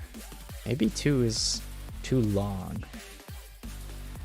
If we wanted to make it tick after 10 milliseconds, could we do that? 10 milliseconds. Since we were getting error before, I wonder. There's a chance it was just the function I was calling doesn't need to be super precise, so maybe that's it.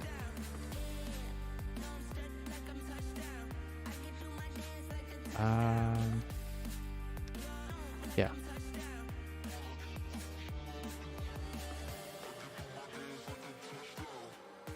Let's comment out this line where we set up our LED.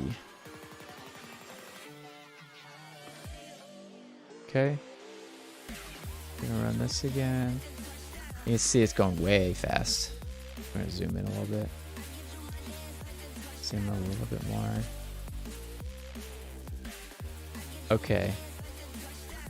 If I pause this real quick, our pulse width 10 milliseconds and 78 or 780 microseconds. So we're overshooting by 780 microseconds. It might be just the timer itself then. You choose the precision when you choose the function. I guess that kind of makes sense. I just feel like I had way more precision when I was writing it out from the register level, bit banging it. Can I do like, if I do 1 millisecond, how accurate is that? Change it to 1 millisecond. It's uploading right now. Okay. 1 millisecond. Ooh, okay. I think I see how this function works. When you're closer to the lower end,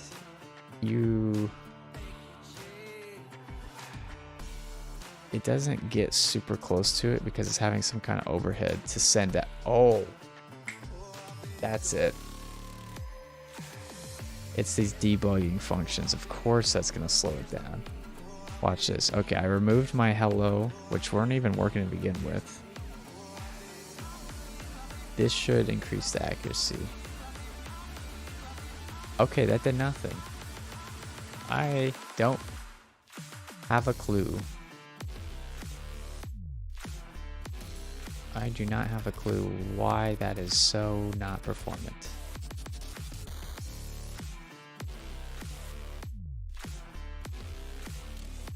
Trying to remove things I'm not using, see how they may or may not affect this. It could just be the lower end, like I was saying.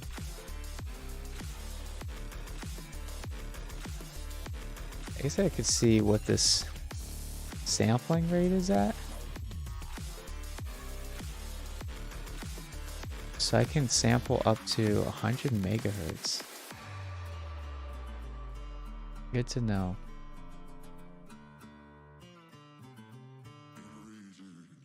Good to know. I'm just looking at my options here. 100. Yep. 1 microsecond per division. It's consistently like this reading. Oh wait, no, that's not quite true. Yeah, that's not quite true. 150 milliseconds. Oh, no, microseconds.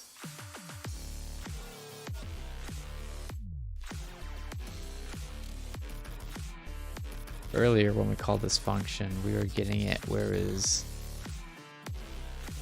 150 milliseconds off. That's an interesting value that it keeps going around. If I go to microseconds, how will this react?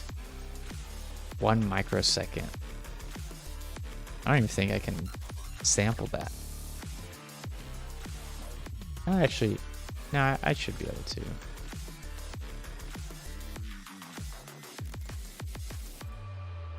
If I can't, well,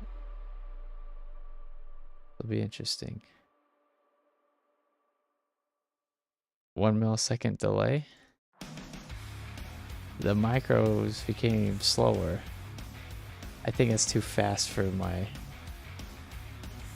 device. What if we do 100 microsecond delay? 100 microseconds. Run. It can't go any slower. I think it's 100 micro. I think it has to do with my tick rate then.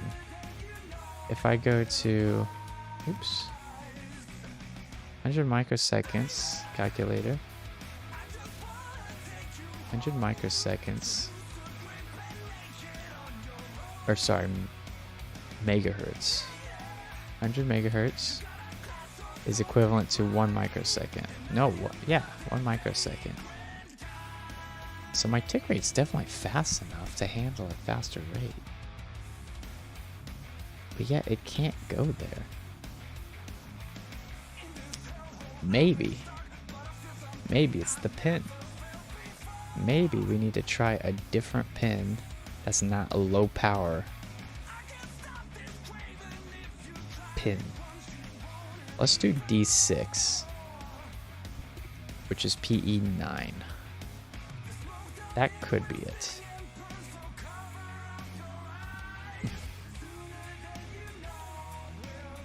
The reason that might be it is because the clocks that are connected to pins, they have limitations on how fast or slow they can go.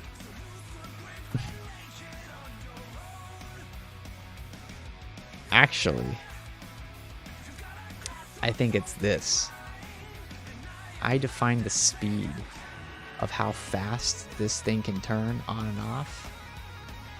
Very high is needed for those higher frequencies is my guess. I'm gonna change this back to the current pin I have, BG8. We're gonna change this to very high and see how this may change. Very high, what is this?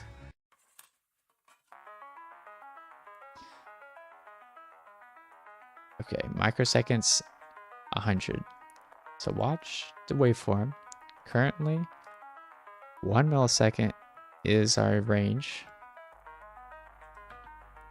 I'm going to program it with our now very high speed pin. All right, that didn't change anything. So, yeah, that actually didn't change anything. 100 microsecond. If I do 1 microsecond and build it again. Okay, run. Yeah, that's not changing at all. We might have hit a barrier. My other guess is that this pin is not fast enough. This is a low power pin. So we'll do D6, which is P9. It's our next attempt. E6.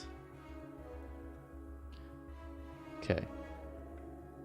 I need to change this to BD6 now.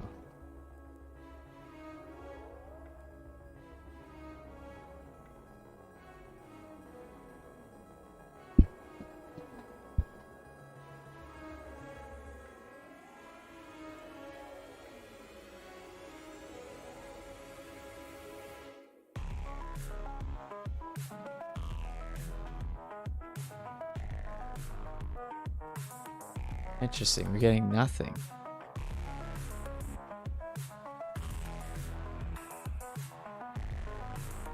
We're getting no change at all.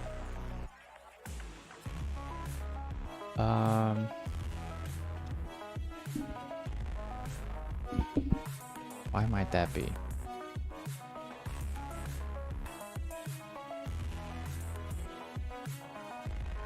Maybe time A is being used by something?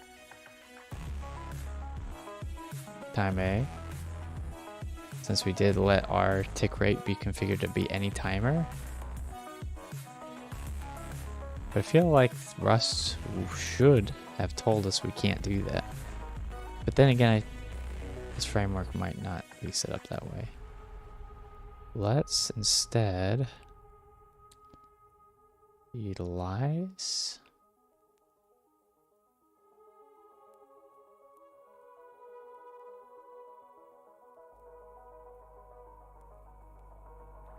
looking for a different timer. Timer 2. IO. Oh, yeah, let's just do IO. It's dedicated to GPIO, so D7, which is the same as PF13. PF13.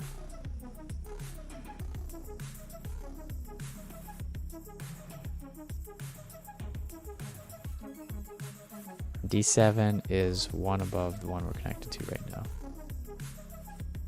Let's recompile it.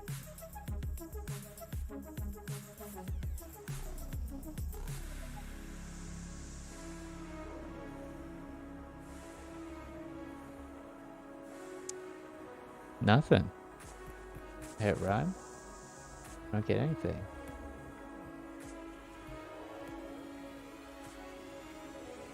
Huh.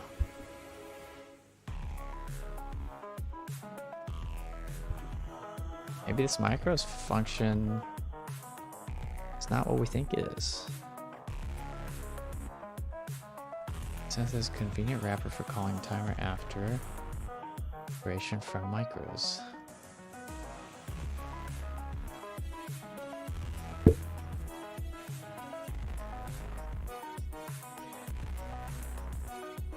This is from the after.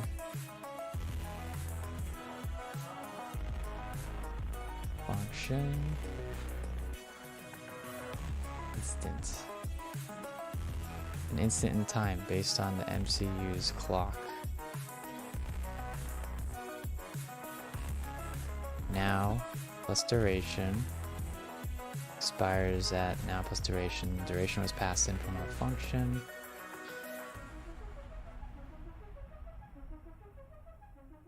Yielded once. Huh. Am I perhaps missing this? D7, PF13. Where's my... There we go. What's that?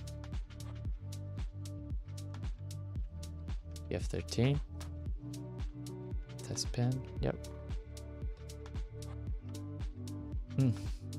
Not sure. If I do 100, can it handle 100?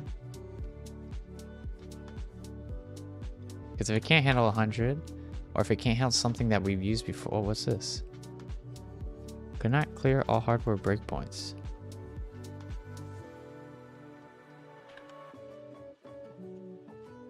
Whoa. ARM specific error occurred.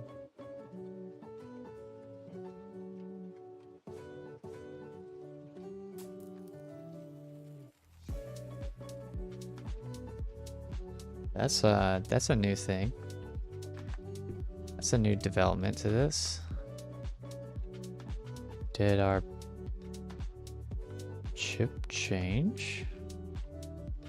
Probe RS run chip, or sorry, not our chip, but our U or VID and PID.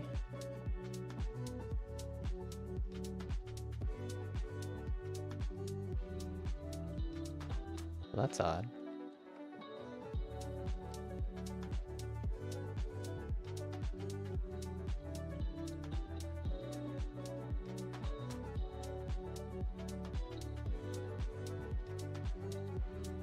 It shouldn't have changed anything. Everybody, we've hit a unexpected situation. Maybe we need to clean. Do cargo clean.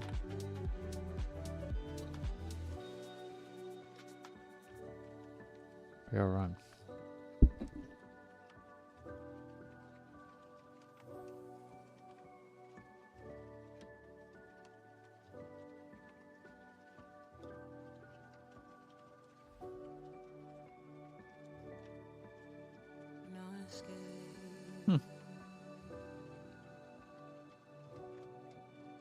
Timeout.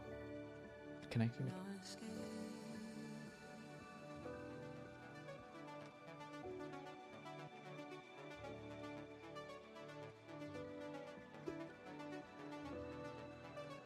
Could not clear all hardware breakpoints.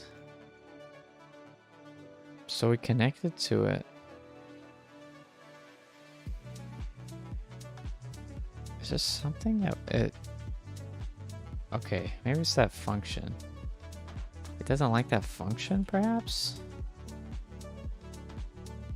Like maybe we're hitting a breakpoint immediately? Or maybe we need to Google this. 100 milliseconds should be something we can handle. Nah, we hit something.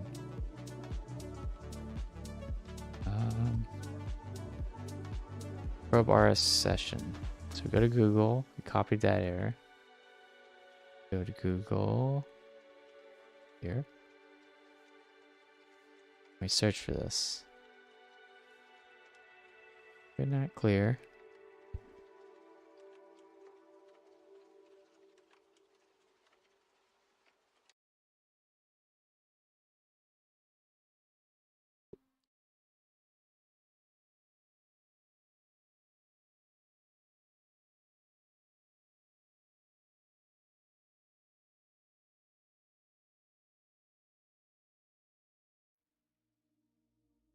Scroll to the bottom, see if they have a solution.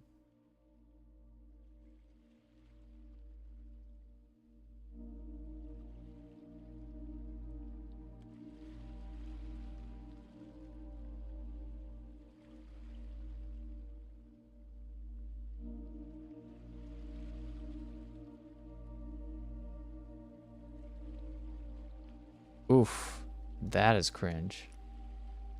If that statement's true, that is the problem, we'll call it, with using Rust in its infancy. They said, so this chip most likely uses a custom debug sequence that we did not properly implement yet. You can check the CMIS pack for that.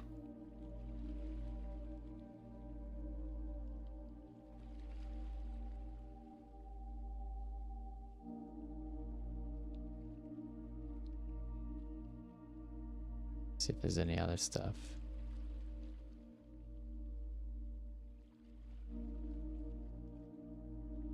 Let's can we wipe code using probe RS? Is that a thing?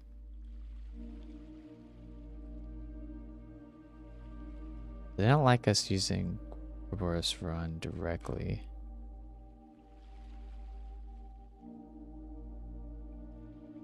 Why would I need a path? Oh, I know I need a path for this. Main.rs. Oops. Oops. Oops. Oops. Need to pass the binary. Main.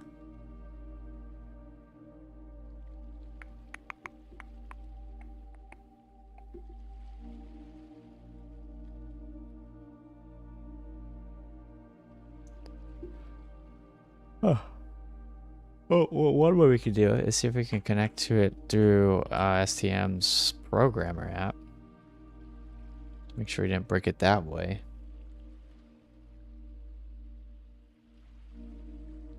Oh, Jesus Christ. Oh, Jesus Christ. Device target held under reset.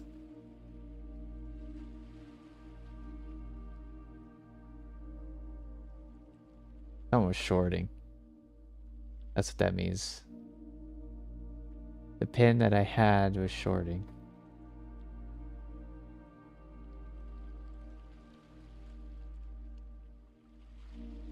I mean, it was just floating up. Because now if I connect, oops, if I do regular cargo run, yeah, it's fine. Huh. Okay, well, gotta be careful.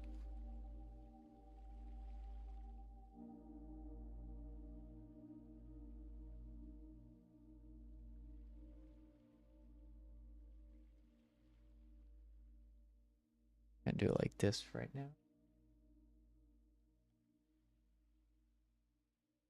framing has it like this.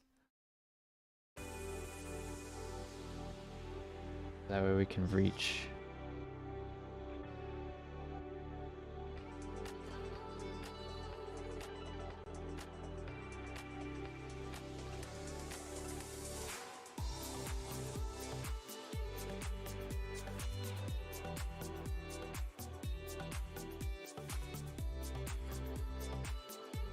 Okay, we're gonna go back to connecting it to right pins, which in our code is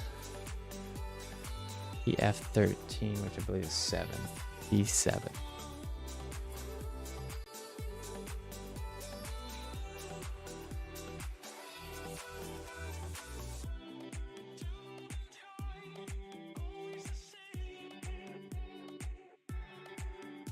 Okay, yeah. We're back to a moving signal. If I come back to this.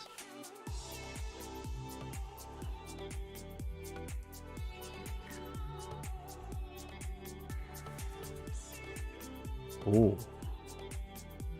Okay, that's pretty solid. Around 200. Actually, that's not perfect. Oh, okay. Pulse width says 100. We set it to 100 in our code. If we set it to 10, what happens? Melees? Okay, we already proved that it could handle melees, so of course it's gonna work fine. I just remembered.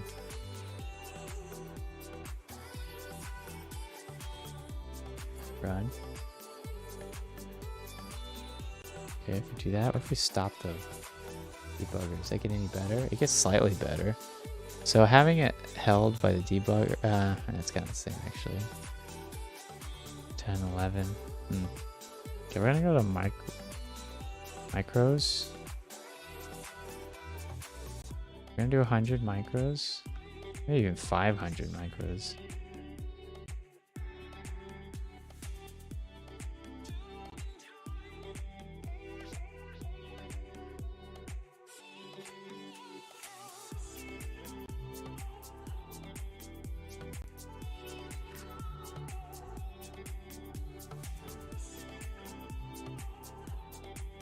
That's interesting. What the heck am I looking at?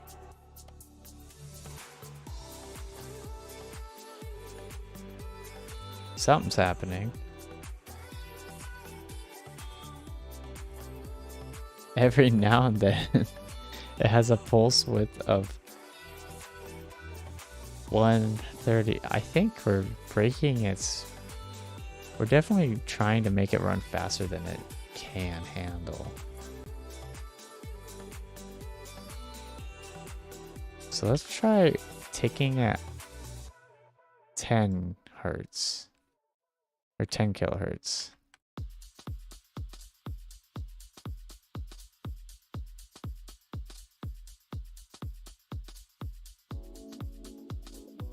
Oh shoot, didn't like that at all. In fact, I hated that. Hated that very much.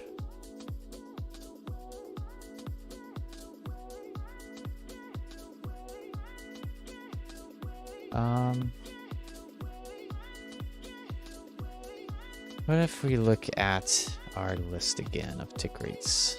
You should not enable any tick feature. Should allow the driver to pick. Okay, let's do that. Maybe that's our problem.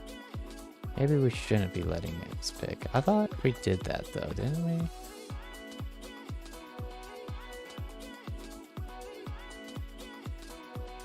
Looking at this list, 1 megahertz is there. 160 megahertz is there.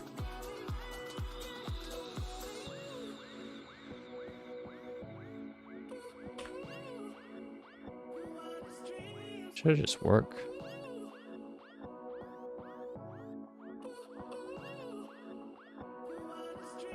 Oh. 500 mega. Yeah, something, right? Granted, we could be out of the realm of the waveform sample rate. As always possible.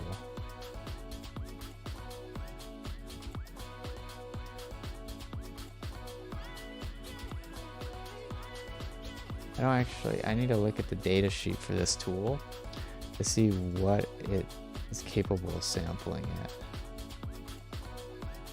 2.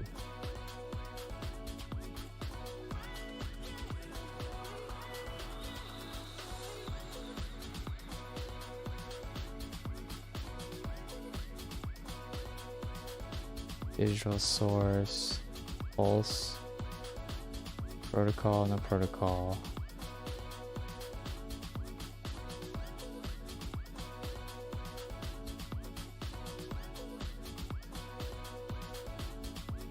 What is this? Oh, okay.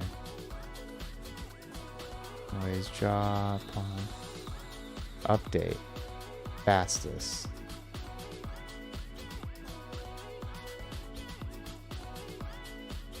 100 megahertz. 50 megahertz. What is this? Start point? Honestly, nothing's showing, so that's an issue.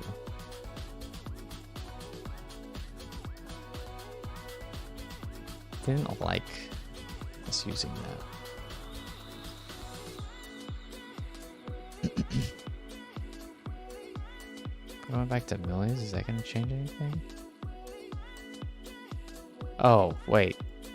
Oh, shoot. I think I see the issue. I forgot to change 1 from millis. Okay.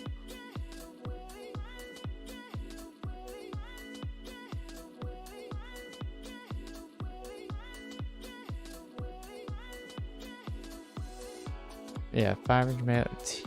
Damn. 3 milliseconds off? This is not accurate.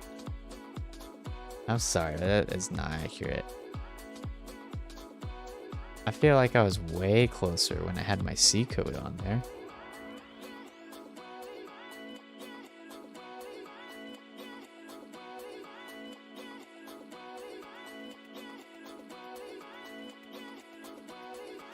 Micros. Change both to micros. See how this may change or not. That's fun to see, just it constantly going on the screen. Okay, we got something.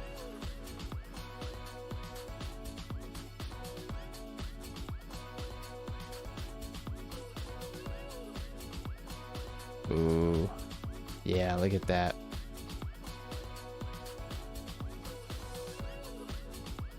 It's either we're sampling too slow or this device is bad. Let's go and look up what the waveform sample rate is. Okay. So we can rule that as a possibility.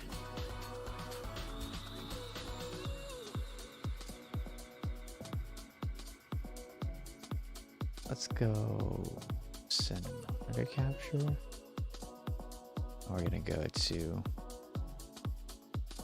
What are we going to? We're going to look up Vigilant Analog Discovery.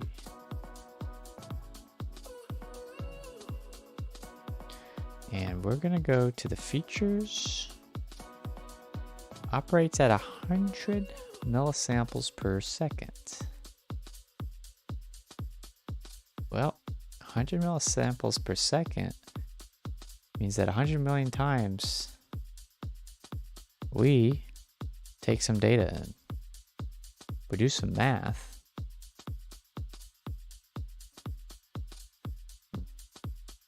Okay, we do some math. 100 million times divided by 1, or 1 over that, is the same as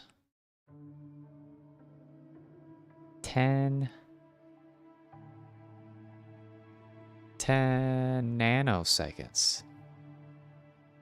10 nanoseconds is many magnitudes less than, what did I have my code at? 500 microseconds. 500 microseconds is up here. Well, let's see, 1, 2, 3. 500 microseconds is right here, actually. I think this function might be busted.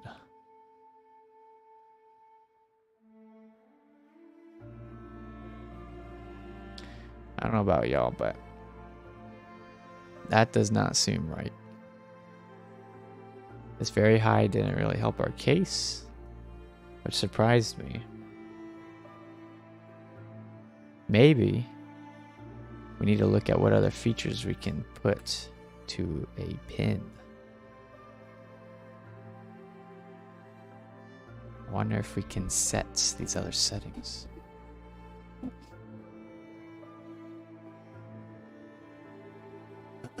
So we have a struct, and it's an output, and it takes a pin which has this flex data type template. So let's look up flex. Peripheral reference. We go here. You can see maybe some stuff. Phantom data. Hasher? What in the world? Where are we at right now?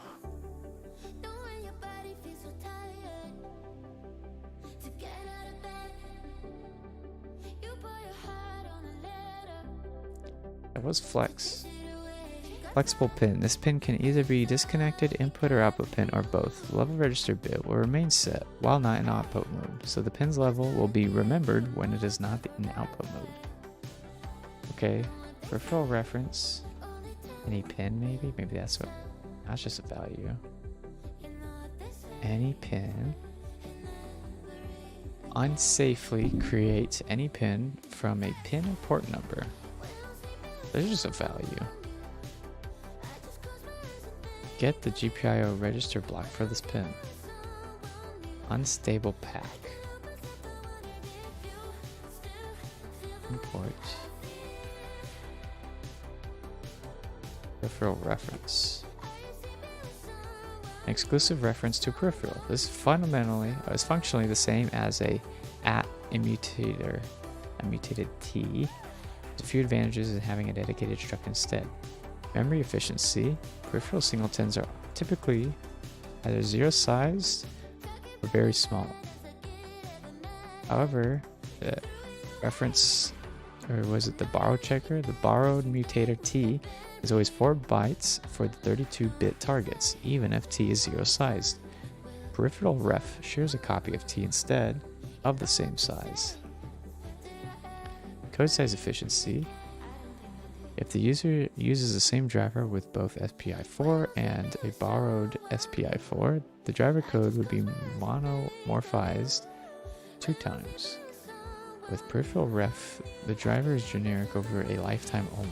SPI4 becomes peripheral ref static SPI4, and mutated SPI4 becomes peripheral ref SPI4. This is just a reference, so they're saying use this struct as a reference instead. Here you have this lifetime, which is a reference, or this regular passed in value. So you're using this peripheral reference where you pass in D and any pin as the value into this flex, which then flex we call new, which is called by something else. Output calls flex, which inherits, well, when you say output new, takes this peripheral, input speed, set as output speed.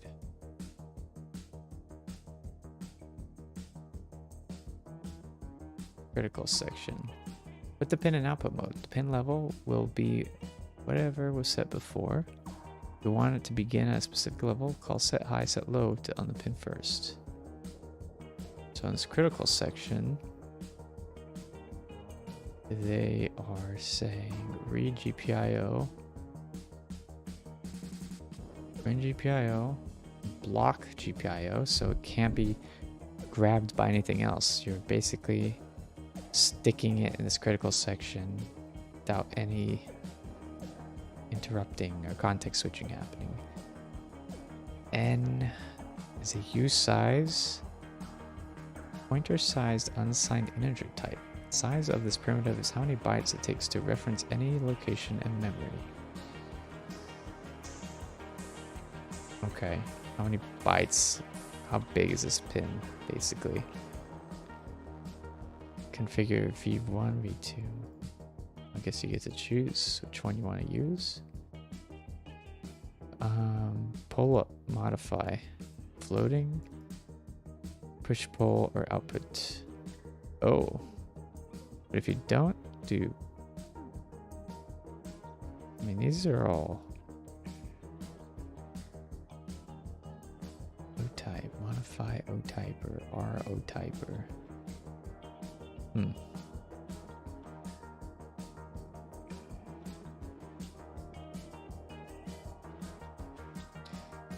You know, we got a little bit sidetracked with what our original goals were. We made a blink, but now we're seeing, is this gonna be a fast enough library? That's where I'm unsure. For example, if I come over here, right? If I come over here and open up my C version of a blinking LED, let's see how that performs.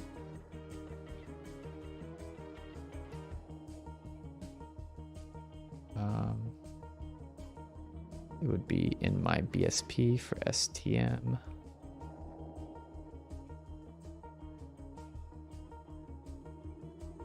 Examples, blink. Do we want int blink? Yeah, I think we want int blink actually.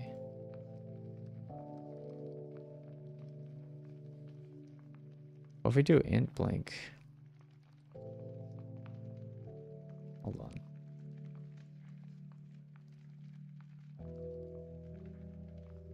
Int blink doesn't actually take initialize second timer for seconds. Yeah, okay, yeah. Hold on, let me call make on this.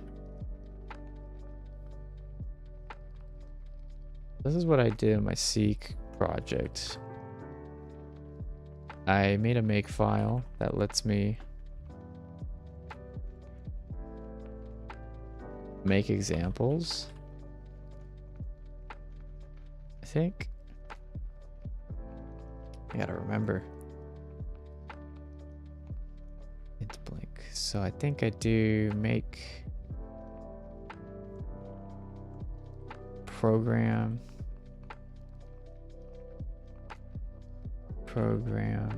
equals to init blink ELF or something like that. Maybe it's just make.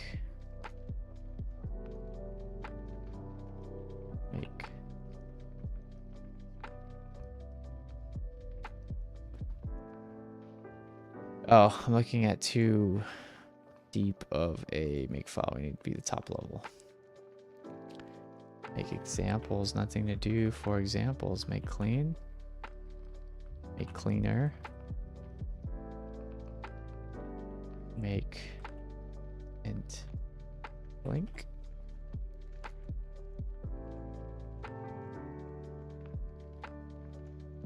That's fine. Did that work? I don't even want the DAC stuff. I can't tell. I don't remember what it's supposed to look like.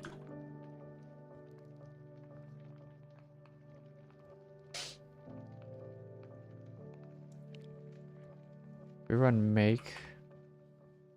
The DAC one should fail. I guess I could tell by looking in this OBJ. Okay, yeah, it created it. Yeah, okay. Then we do STM, no, make STM flash equals program. That equals program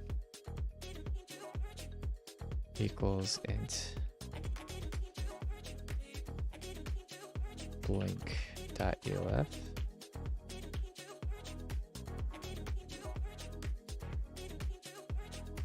File download complete. I don't see anything blinking though.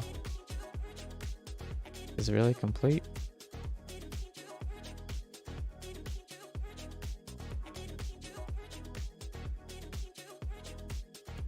It's the LED pin. Yeah, it should be blinking. Maybe I need to erase. Make STM. Erase.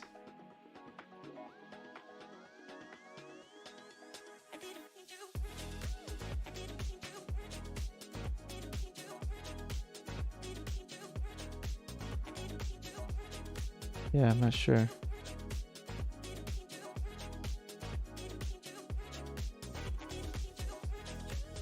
What the heck? My C code don't work now? Well, that's an odd situation.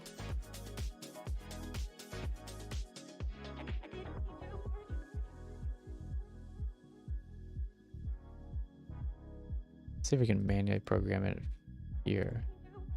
This will change it all.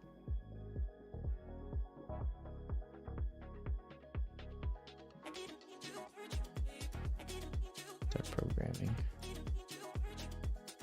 Not actually blinking. Let's do full erase. Well, we already did. Full chip erase. Start programming. Is this example broken? Pin 7. Blink pulse is 1.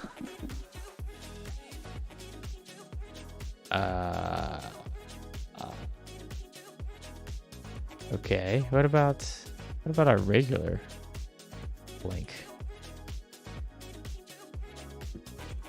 Oh, this is holding it open. Okay, that's blinking. It's blinking really fast.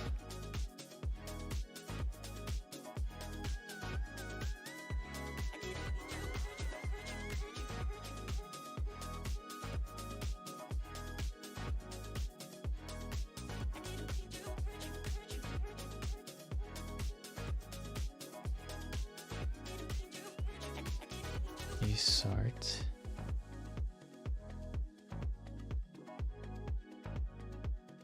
Really? The int doesn't work. What changed? Did I break some pin? No, wait, the pin shouldn't have it. But the timer, it's just like the timer. This really just threw a wrench in my validation.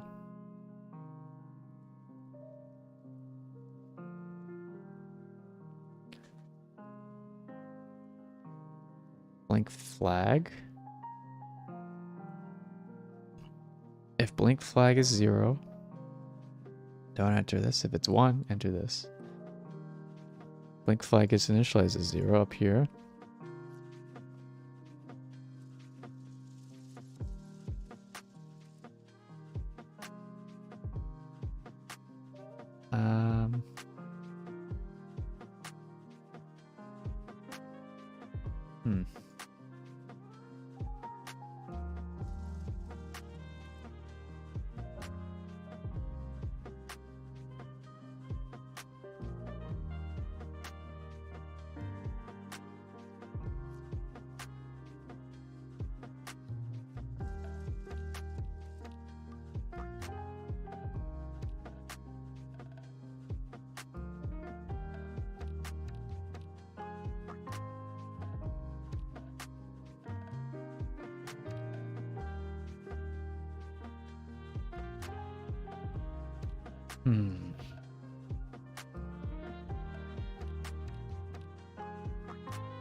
Debating whether to pull out the data sheet of the registers or not. I'm also debating looking at my GitHub to see if I sent a push recently, I guess. Which I don't think I did. I feel like the UART hasn't been changed in a while, so it should still work.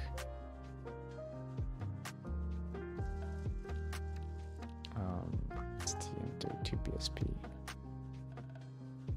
If I go to history, or maybe just commits examples. 3 weeks ago. To build the source code.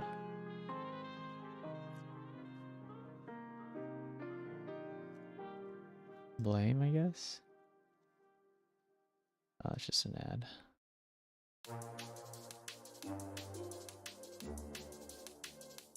Five months ago, I created that. Invic table. Yeah, that's fine. 2 months ago, created file structure. Last month, added milli and sec function. So I have a microseconds function, which that's really what I want to see, if I can run 1 microsecond and get a reading of it.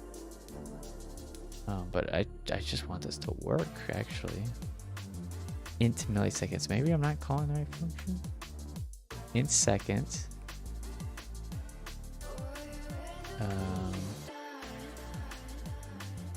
Yeah, and then this just kind of reads it. What if we go into the actual register? Let's connect to this. Bring it into low level here. Low level. In fact, we're going to make a new scene altogether where we add a window capture. Let's source. Resource. STM32 program.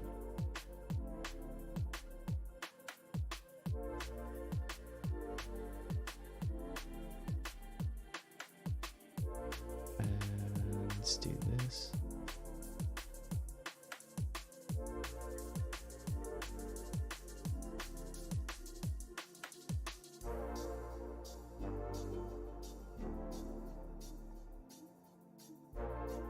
This duplicate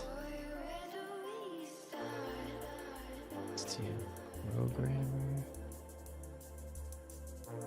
back here, delete it here. Waveform should be over here. And what's this one? Okay. All right. STM. Register. We want to look at timer 6. Timer 6. Timer 6. And then we want to read. Why read. Everything is 0. Oh, it's halted. Read. Why is it unknown? What does that mean? If I pause it, read? What in the world? Whoa. I've never seen that. I've never seen that ever. What happens if I reset it? Okay, reset the chip.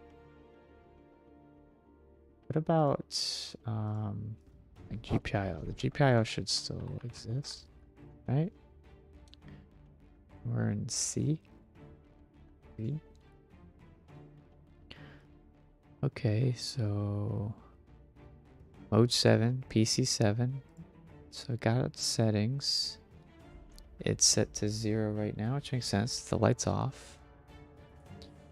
The light is off. I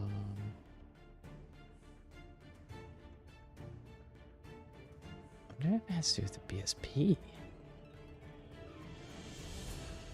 Our startup script?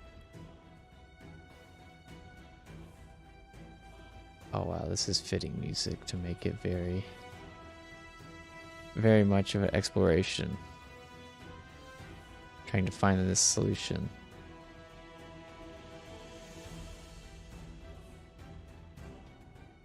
It's like The Amazing Race.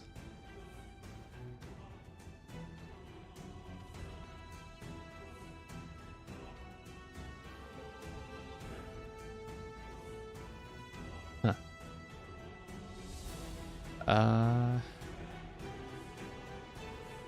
Examples again.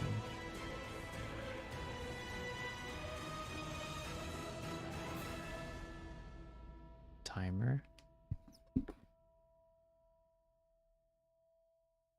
This timer should be having settings set to it.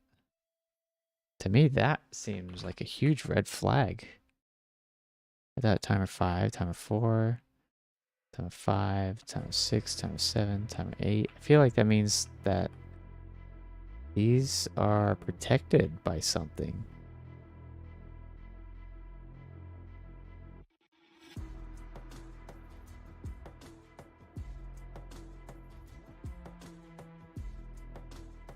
Right only. Do hardware reset. Pause this. Core reset. Read. Wow. Read 16. What? Did I like damage my board? Let's Google. Let's Google.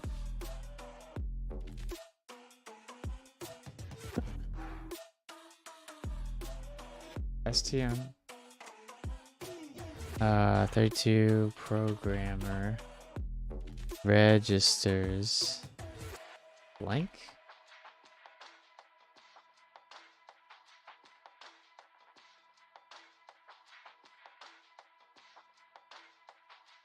Can they show? No, how do I shoot? How am I gonna search for this?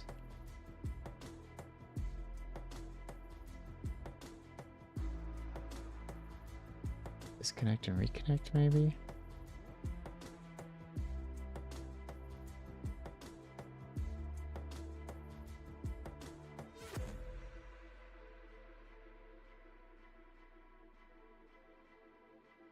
Huh. To 1.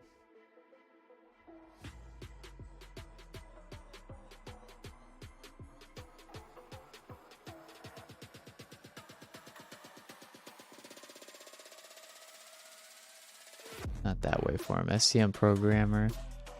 If I run this and read this, it went away.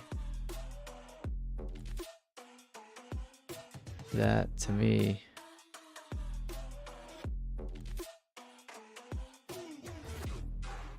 fail at hex 001. Saw that? We pause this. At this address 400. Okay, that's not even where I'm at. Hold on. And will this thing stop scrolling? Fail at 001. Something is off.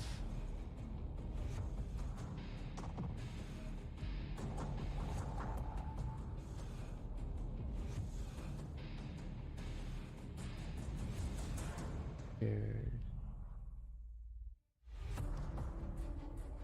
Upgrade.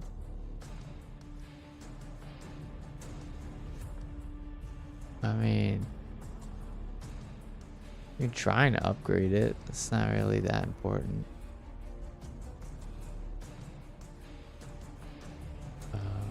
Upgrade.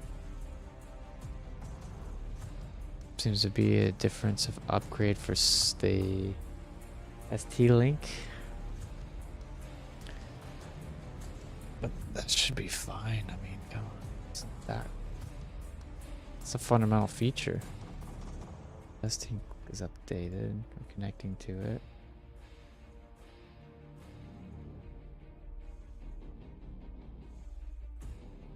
My protection, boot, or readout protection, CPU, registers. I feel like there's a VOD of me watching this work.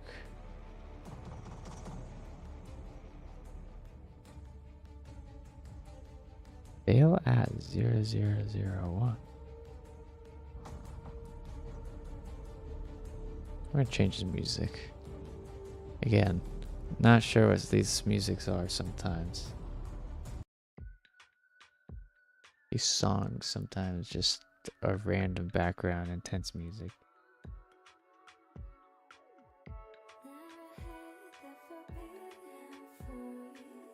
Hot plug. Hot plug, they say.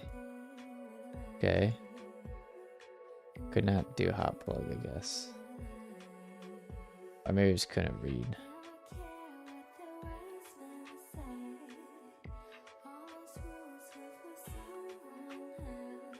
What in the world?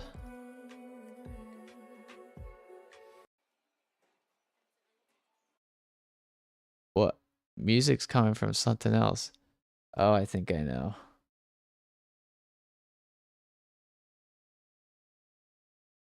Yeah, that's my wallpaper. Hold on.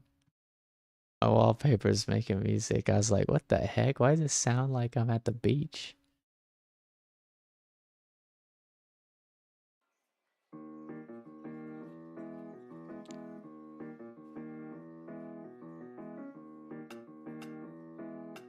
Okay.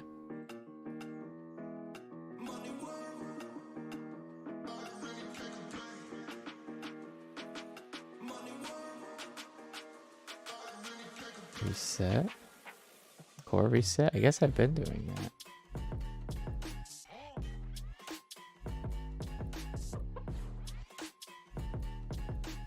Do we have a little more chill music actually? Calming tracks. Calming tracks. That's what we need.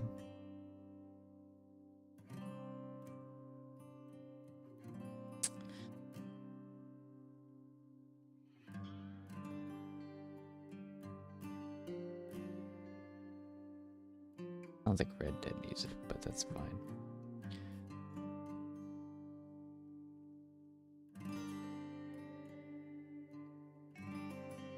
I really don't know what should be going on. If I go ahead and load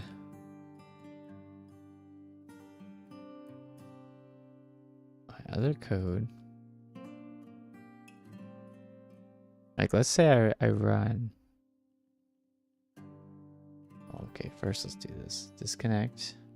Okay. Do ELF, we'll connect again. It's blinking a shit ton of times. Let's say we're not even... Wow. Notice how it's just steady. It's a stable value. Stable value. This is changing because we're writing and turning off, writing and turning off, writing and turning off, right? You see it blinking up really fast. All right, let's put Rust code on it. Disconnect.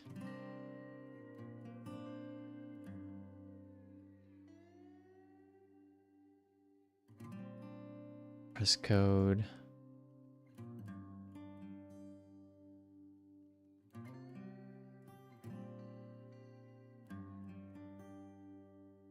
Just need to uncomment. some of these lines. Okay.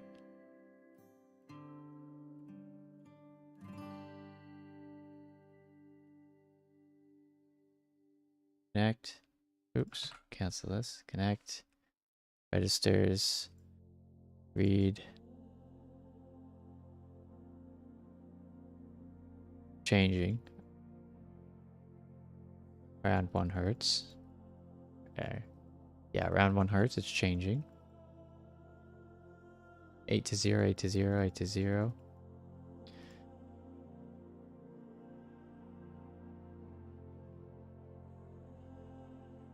The timer does not.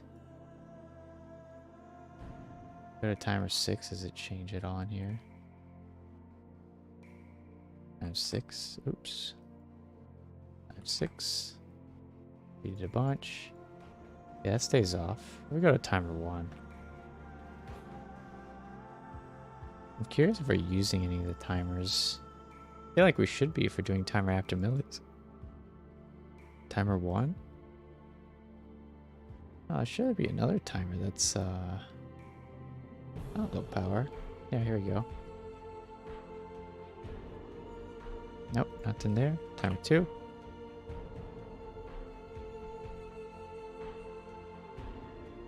Okay. I'm not gonna go through that whole list.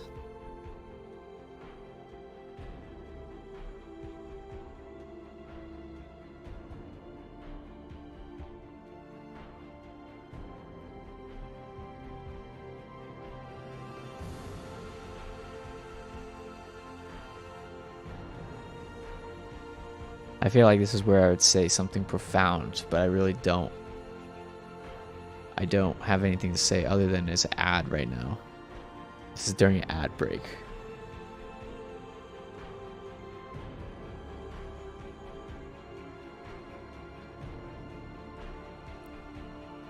This is making me second guess the rest. I really did think that this embassy was going to be the answer, but I have my doubts right now. I'm having my doubts.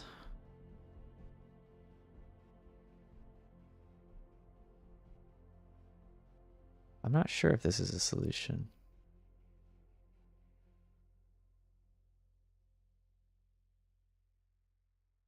I have to weigh my options again. It's a bit of a bummer, but I value real time quite a bit.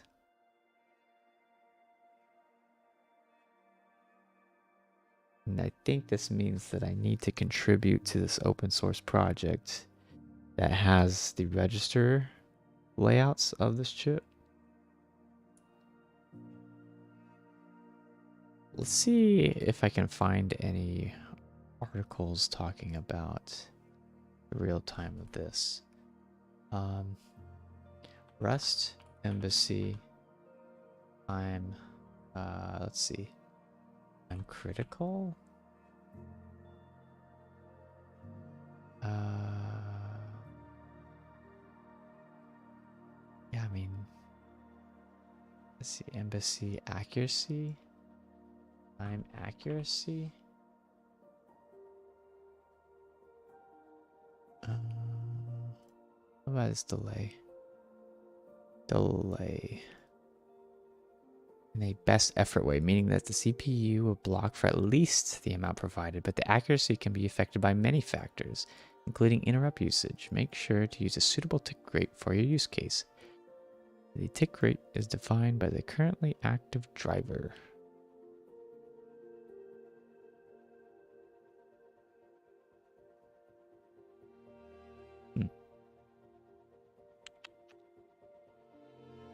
Instant is a given point of time. That's true.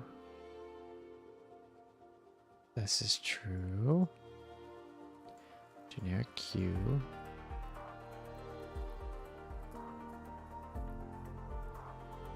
The following features set how many timers are used for the generic queue. At most, one generic queue feature can be enabled.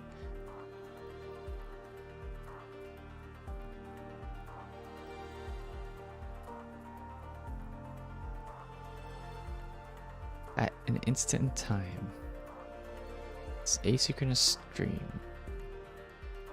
A feature that completes at a specific instant. Ticks per second of the global time base.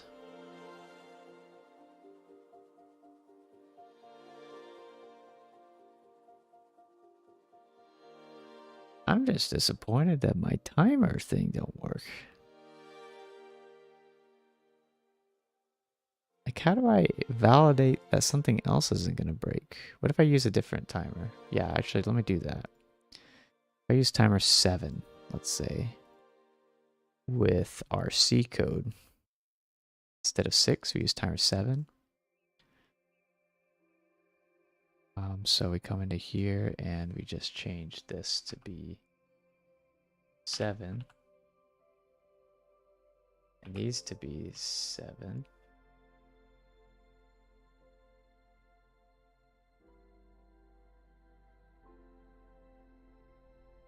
Maybe at the bottom. Yeah. Timer 7 handler. 7. 7. Okay. If we go make cleaner, make BSP, make int blink, make STM underscore flash program equal to int blink.elf. Not blinking. We're gonna connect here. We're gonna check out timer 6. Really, you can't read. It can't read that module. Timer 5, can it read? Oh no, it can't. What the heck? Timer 7, surely it can't read that too. Yeah.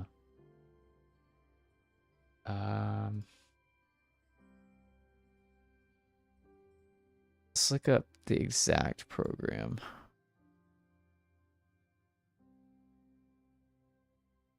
STM32 Cube Programmer registers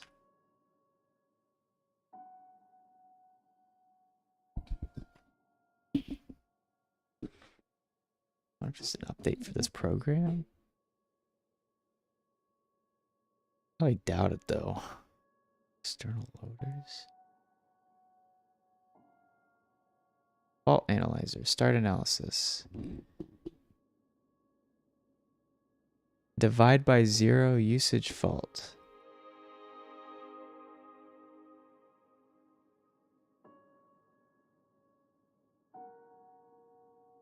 Let me show this on stream.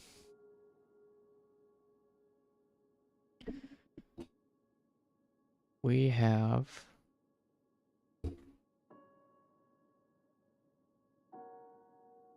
second.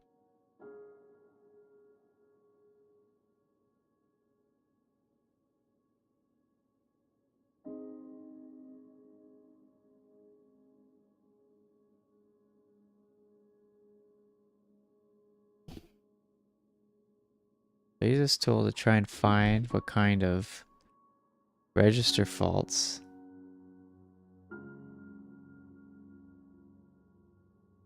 okay. We're getting an error though. It is impossible. The fault analyzer is not able to detect untracked faults since they are not enabled by software. The configuration and control register controls the behavior of the usage fault for divide by 0 and unaligned memory accesses. It's mainly used to control customized fault exceptions.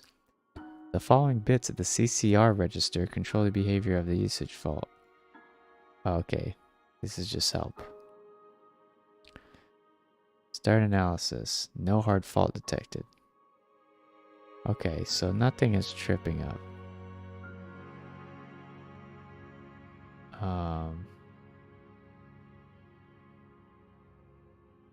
Which I guess is fine. That is fine. Sure, we can clear it. If I go over here and try to read, what happens? Shouldn't have anything, right? There's no code on it, so how would it know to read? It's exactly what it should be doing. Int blank is the only thing that's man-made. Start programming. Okay, yep, it's on there, but it's not working. Something's wrong with my code. What the heck? That's pushed to main too. That was tested. Apparently it didn't work though. I think this is where you'd get GBD out. GD. Whoa, what the heck? Yeah, you'd get GBD or GDB. You get that out. You compare it. You compare it to see what every line is doing in the code while it's running.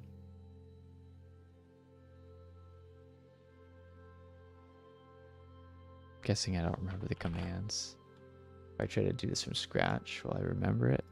I feel like I won't. I know one of them is make file.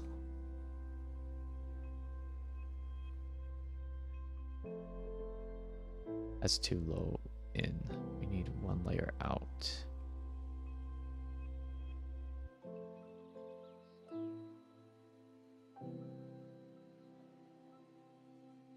Still 2 are in. Here we go. So I need to call this open the OCD programmers.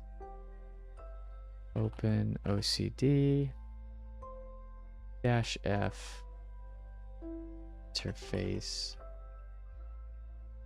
/stlink.cfg -f target /stm32 u5x cfg.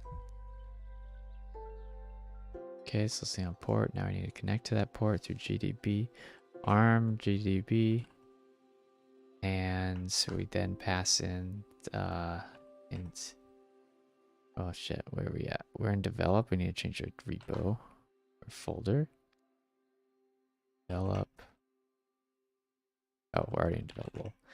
32 BSP. Change to examples. Change to OBJ. We go ARM GDB. STM. No. Int blink. Yeah. Okay, then we're going to go target, or how does this work again? We need to connect to the target. So if we go target remote 3333. Yeah, okay. We're going to, what do we want to look at? What do we want to look at? We want to hit R. Can't see to continue. We can hit load to reload it to net or step. Okay, yeah. We're going to do a breakpoint inside main at main. So we're going to do B at main, what is it, 14. No, actually we can do it at 21. Breakpoint 21. Or let's do it at 29, I'd say. 29.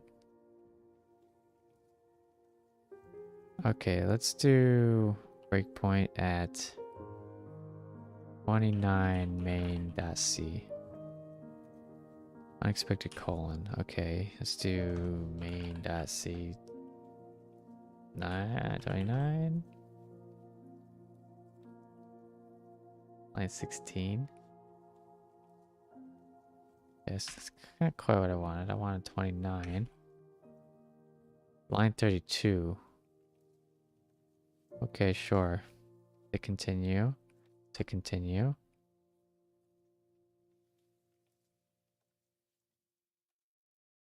We're stuck at time handler. We're instantly going to time handler. We're at system init. We interrupt straight to here.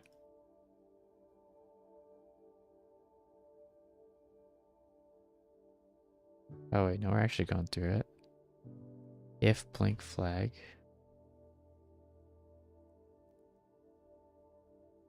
Oh, not liking that. This is crashing it.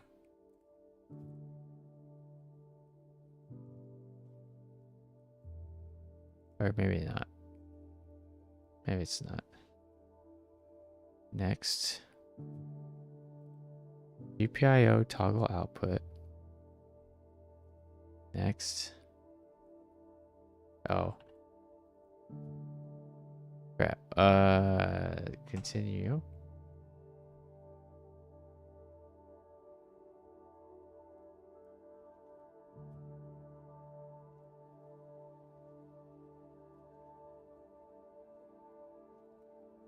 It's running through the code, but it's not actually sending. Not setting the LED on at all.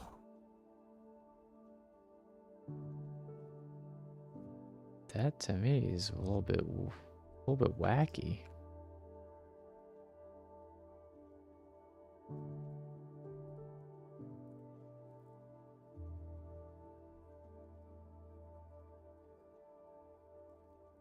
GPIO.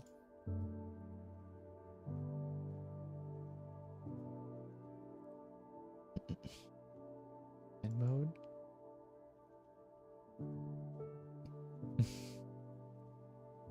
Dang. That's a wild goose hunt. I think that's for another time. I think something odd is going on, and I'd have to figure out why. But with that said, I'll probably stop streaming now because the next portion of this is going to be debugging and it's getting late. I did the bare minimum of what I had as a goal, which was showing how to use Embassy to at least blink an LED and import it. So it does work. It's timing a little bit wacky. We're never undershooting our rate,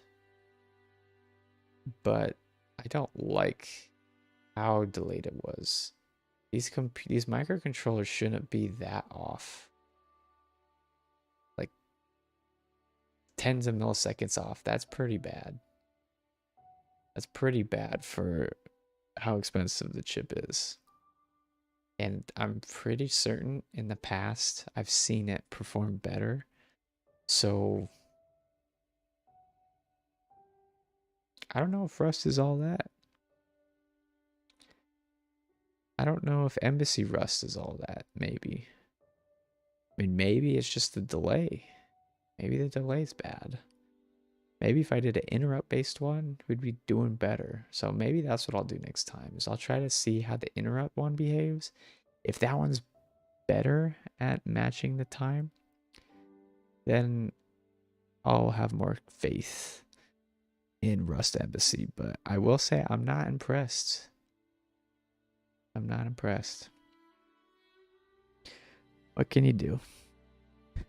All right, well, I'm going to get off. So everybody that joined and watched or listened and existed. Appreciate it.